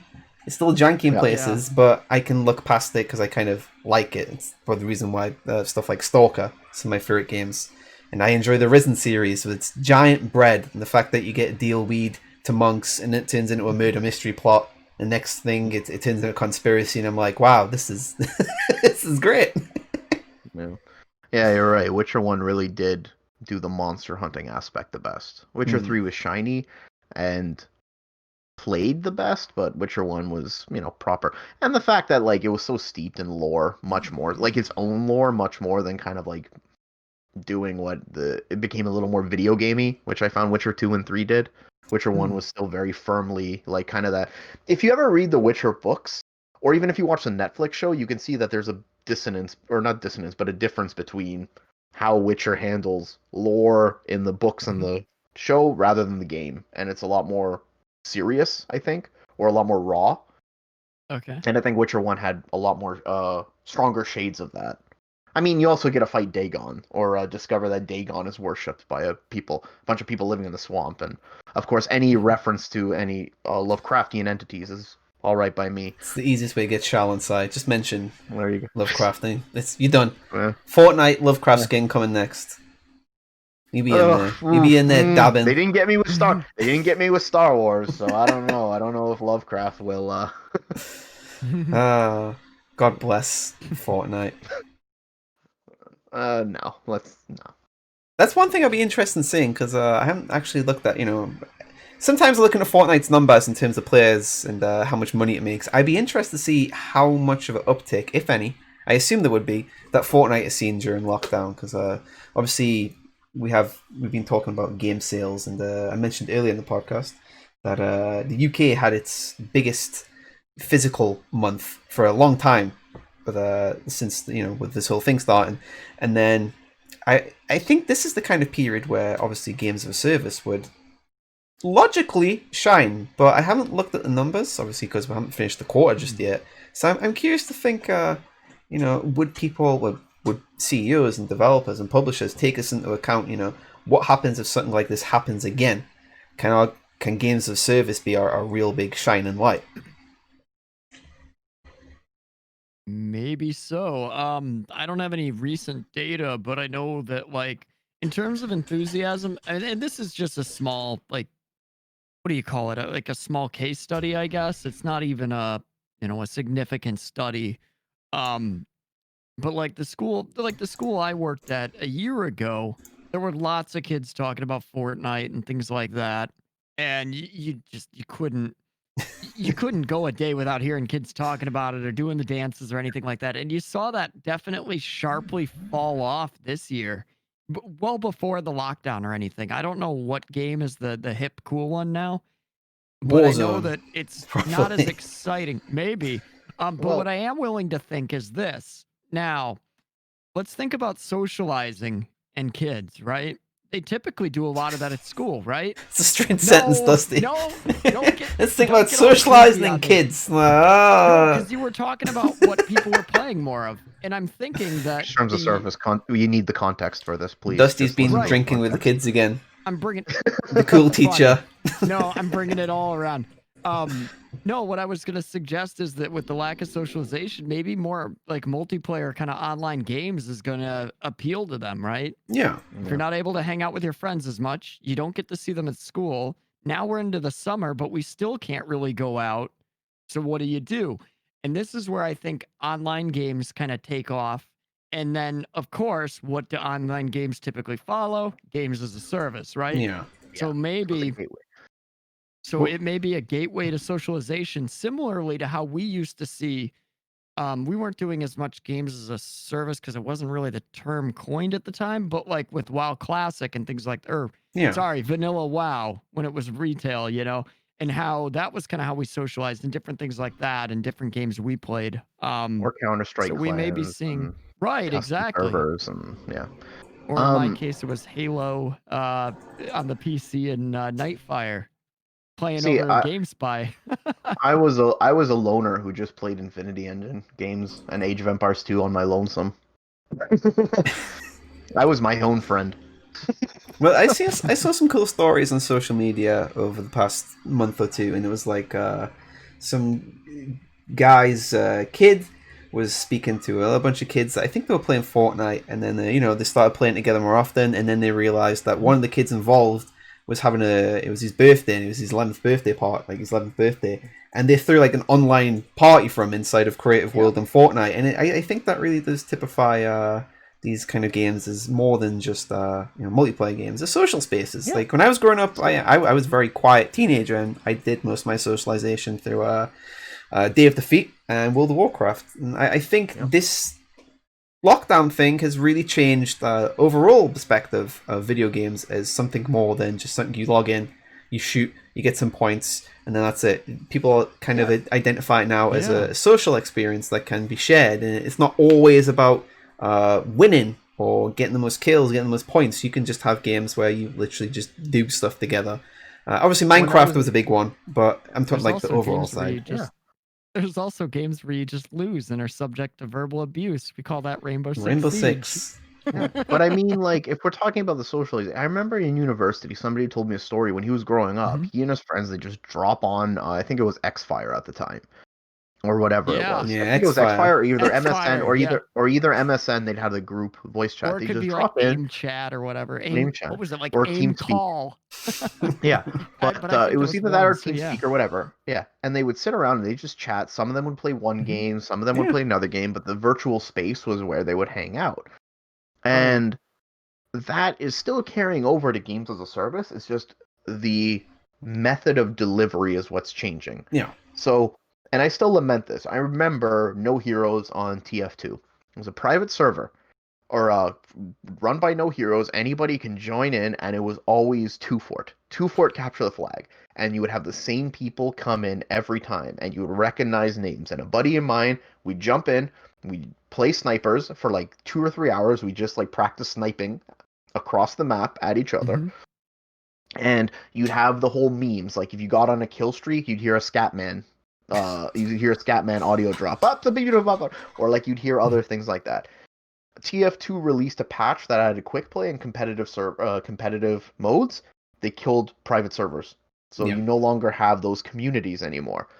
Now the communities are very much driven by online friends and people on your friends list, or people you meet in game and you add them and then you kind of grow from there. But that sense of joining an already existing community is gone, right? Because even clans aren't really a thing anymore. And if like they in are, Halo like 2, so in Master Chief, sportsy. and I've been playing Master Chief Collection, you can still change your tag, but no one's recruiting anymore. Really you don't have a post. You don't have a post game server, and all that's gone. Yeah, I think lobbies really changed things for the maybe for the better, maybe for the worst. Yeah, it's. So, I don't know. Those pieces are still there, but it's a lot more playing with strangers rather than cultivating friendships, I think. And I think Fortnite is an example of that, because you go in with your real life friends and play with people, but you don't meet people. Yeah. It's right? very rare. Especially by the nature of the game, you're dropped in a battle royale with randos. So I think not quite the same. It's not. So any friendships that are made, I think they're made on external social media platforms and then brought into gaming rather than the reverse, where you would find people in games and then export that to Facebook and MSN Messenger and things Yeah. like that. It's just like And you pass sometimes you people find the now. exceptions. Yeah. I mean, for example, Slayer in chat. Me and Wick met him playing WoW Classic. We've actually had a few people, Pune, for example, who comes in our chat all the time. We met them through WoW Classic. Obviously, one of the big things that I was excited about Classic was the social aspect. I was excited to play the game again, of course, but you now get to Right, talk to people and you have to help each these other. are old Quests. friends of yours that you Yeah. met through gaming. Now think about how you and I met. We met on Twitter, Yeah. on social media, and then YouTube comments and things like that. So again, it's that external social aspect. Now it's brought into gaming. Or like a buddy of mine who I'm constantly playing Halo with. I met him when we were both kind of writing for the same website, and then we became friends, and then started playing games. So It's a sad one, but you kind of see benefits with it as well. I mean, I still play some games that have lobbies, so it's not all private. Sorry, it's not all like a quick match. So, for example, a squad, there's like 3 servers. I always go into squad and postscript them. It's the same clan, they just have servers in both games. And it's cool being able to recognize people, because you know how they play, you know that, oh, this person's not a dick. It's cool. And you get to know like majority of server. And then another aspect of that is almost like moderation. When someone comes in and starts acting a bit like a dickhead, the server will stand against that and say that's not cool. You're not really, and it's not a case of gatekeeping. It's just they want to keep the space positive and they want to keep the space. yeah. They're all here for the same reason. They want to have a good time and play a game. Yeah. And I think It's a positive space, and Yeah. you want everybody to be happy and feel not safe in it, but like feel Yeah. like they're welcome. Yeah, and Right. I think that's something that we're losing, and then we see this constant kind of question of why is gaming so toxic? Well, one of the reasons is you're not in the same kind of communities. Yeah, you just see someone for like a game, like 5 minutes, and that's it. You never see each other again unless you private message them or something, which doesn't often I happen. was at my most toxic when I played Dota. Now I had some real life friends that I dropped in with, and we'd voice chat. When that happened, I would very rarely text chat. But when I was playing solo, I would text chat. I wouldn't voice chat. I would text. And that's when I was at my most aggressive and my most toxic. And I remember this one incident where I was having a bad game, and I'm pretty sure the other guy on my team was having a bad game, and I started flaming him. And afterwards, the game ended, kind of regained my senses, and then I wanted to apologize. In order to do this, I needed to add him as a friend on Steam, and he wouldn't accept my friend request. Now, and I don't blame him or her, whatever, for this. I don't, because I was being an absolute dickwad to him. But I didn't have that opportunity to say, look, I was having a bad game, I was aggressive, I didn't need to do that, I'm sorry. If you had a sort of post-game lobby, or you had some kind of clan chat or something like that, some kind of space away from that centralized list of random people, you could have that avenue. Or you could have people who are also in the clan, like you said, say, you're not acting in a manner that is befitting of what our clan stands for, kind of. So. Right. Oh yeah, the Xbox Live hate messages after a game. FIFA produced so many of them. Yeah. I'm gonna find you. exactly. I'm gonna beat you up. I'm gonna find out where your ma is, and like it's FIFA, mate. Don't worry about it. Those are probably my most toxic What was days. my Was the favorite? Gears of War Yeah. lobby. And you would talk shit before the game. You'd talk And then shit talk in shit between after. rounds. You'd talk shit after rounds. And it was funny because you'd see these people again, whether they would follow you to the next game because they wanted to get wrecked again or they wanted to keep running their mouth. And it was kind of funny. Like some of them, it's funny because we acted like we absolutely, wanted to tear each other's throats out. But it's like, these are the people that, like, looking back at that, it's like, man, it'd be funny to meet back up with these people and go, like, get a beer. Yeah, Those that's were how you funny develop those days. friendships, right? That's how you Yeah. develop them. Is you see the same people over and over again. You find out you have common However, interests, and then I joined a community doing that, actually. I was once the person on the other side getting wrecked by a group, and well, there wasn't any, like, bad sport kinda attitude or anything like that. It just that same day that I met them, I stuck with them in, like, the lobbies and would play with or against and just kept going with it, and it became a group now that I've known for I don't play with them anymore because 'cause we've all kinda gone our separate ways, but I played with that community for years, and it was my and the funniest thing is, it was my first day that I got Xbox Live with my 360. No joke. I think having that space to kind of redeem yourself is missing now.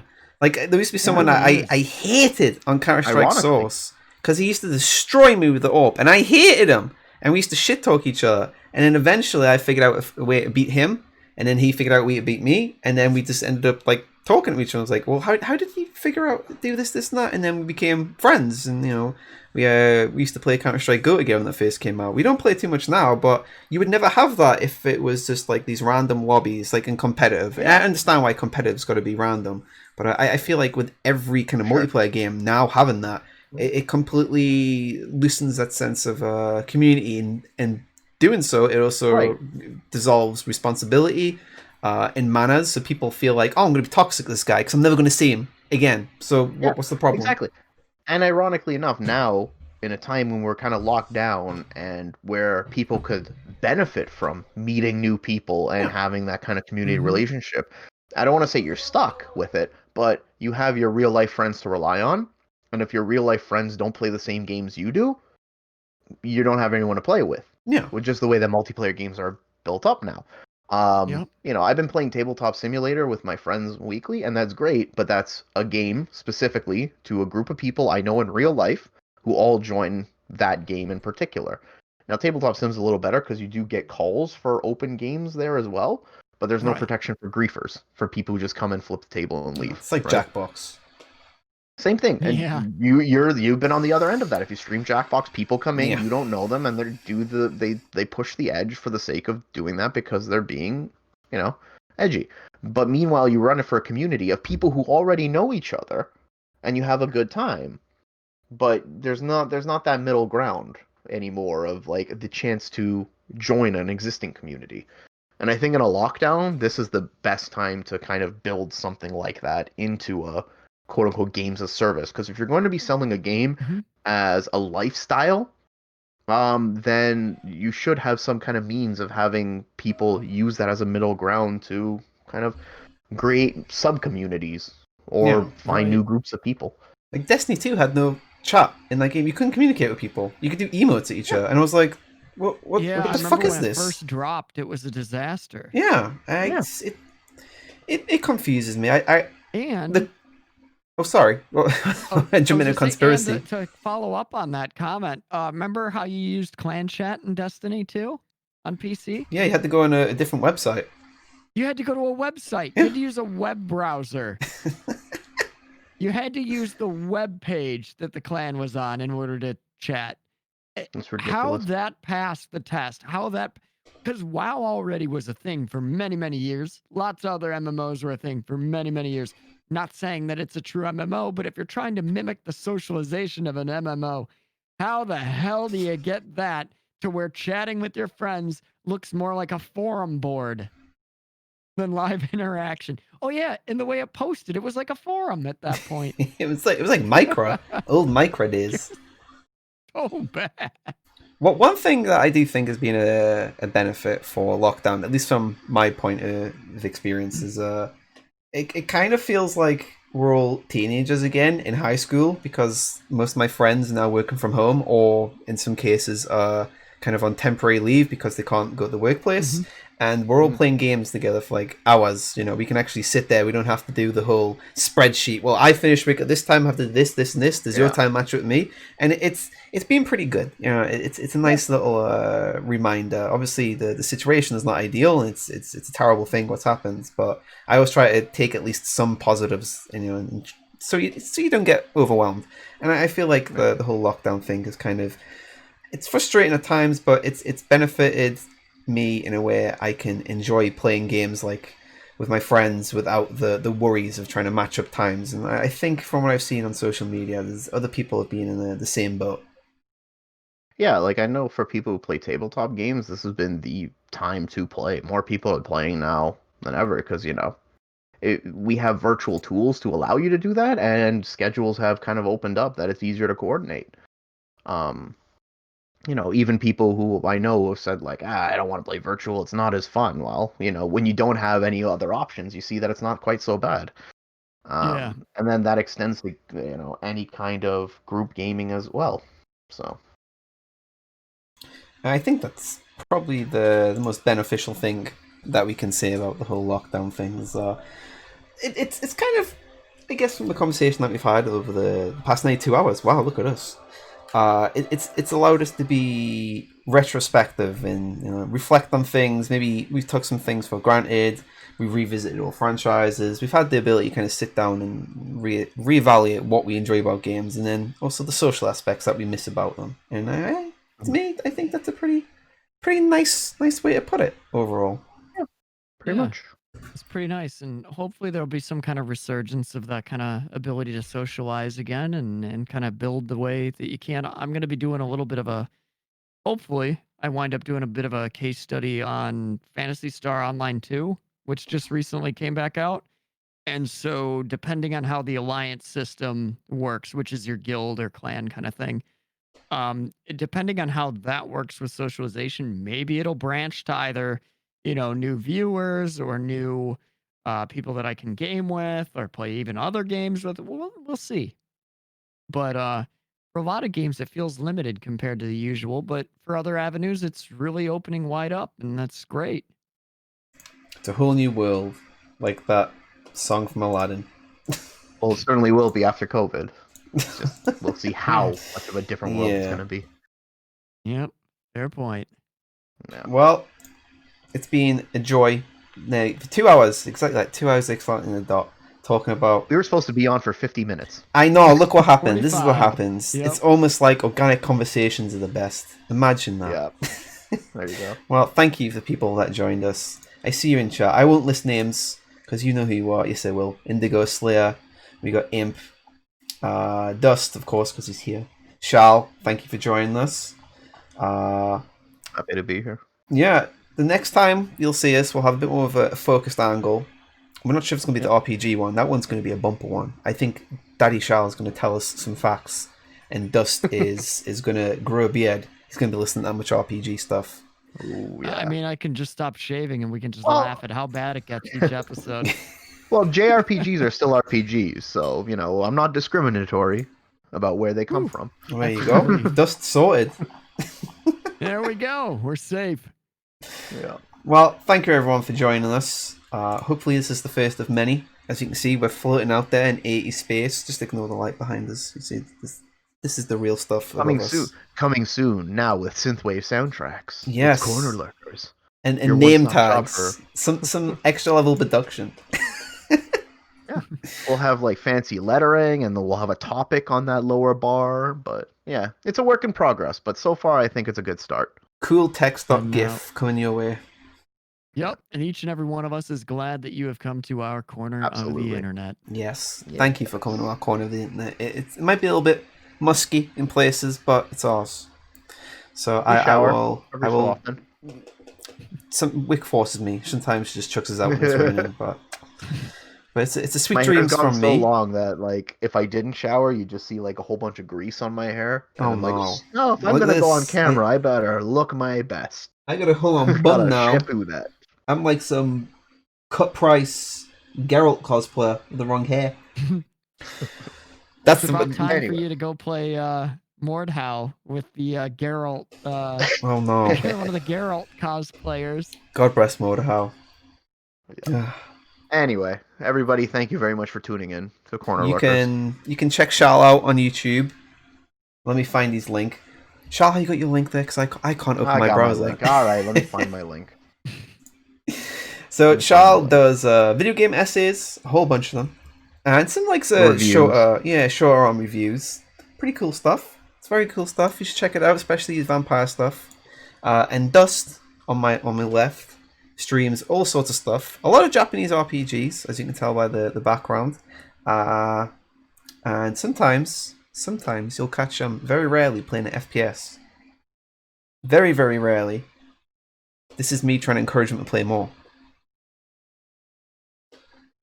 So he's stunned into silence. And also follow our social medias, our Twitters, and our... Well, I only have a Twitter, but I've also got a Steam Curator, if you're curious about my opinion on games I review in written form. That link back to my YouTube channel.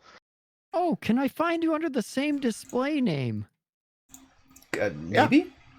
Okay. Yeah, my stuff is all pretty unified. the good thing about misspelling a character nickname out of Metal Gear Solid 2, Metal Gear Solid 2 is that, not a lot of people take that, except that one guy in France who has it on Xbox Live, so I was forced to use the short form Shuska.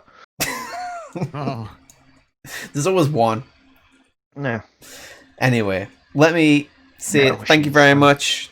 Good night, Mr. Dust. Good night, Mr. Shal. Good night, everyone in chat. Thank you for joining us for our first episode with a few little bumps in the road, but we'll smooth them out. Yeah. We'll smooth them out. We'll have a roadmap like Bethesda. It's the stars is a bit more exciting. as long I as hope. our Or maybe roadmap the Epic doesn't. Game Store. I was gonna say, as Eventually, long as our we'll have a roadmap doesn't podcast look with like Epic. nameplates eventually. Maybe. Hotfix patch Some coming point. soon. You know, as long as we put the little picture of it on on like the corner of the screen of a shopping cart, we'll In still have one progress. before Epic. Yeah, it's true. It's You fine. know, It's we true. need to have that for our Epic. Like, Once we get store merch. talk. Wish list coming Here's a soon. challenge. Here's a Shopping challenge. cart. Let's see how big the podcast gets, and then let's see if we have merch. And then if we have merch, we'll have a shopping cart before Epic Game Store will. Well, fuck. That's it.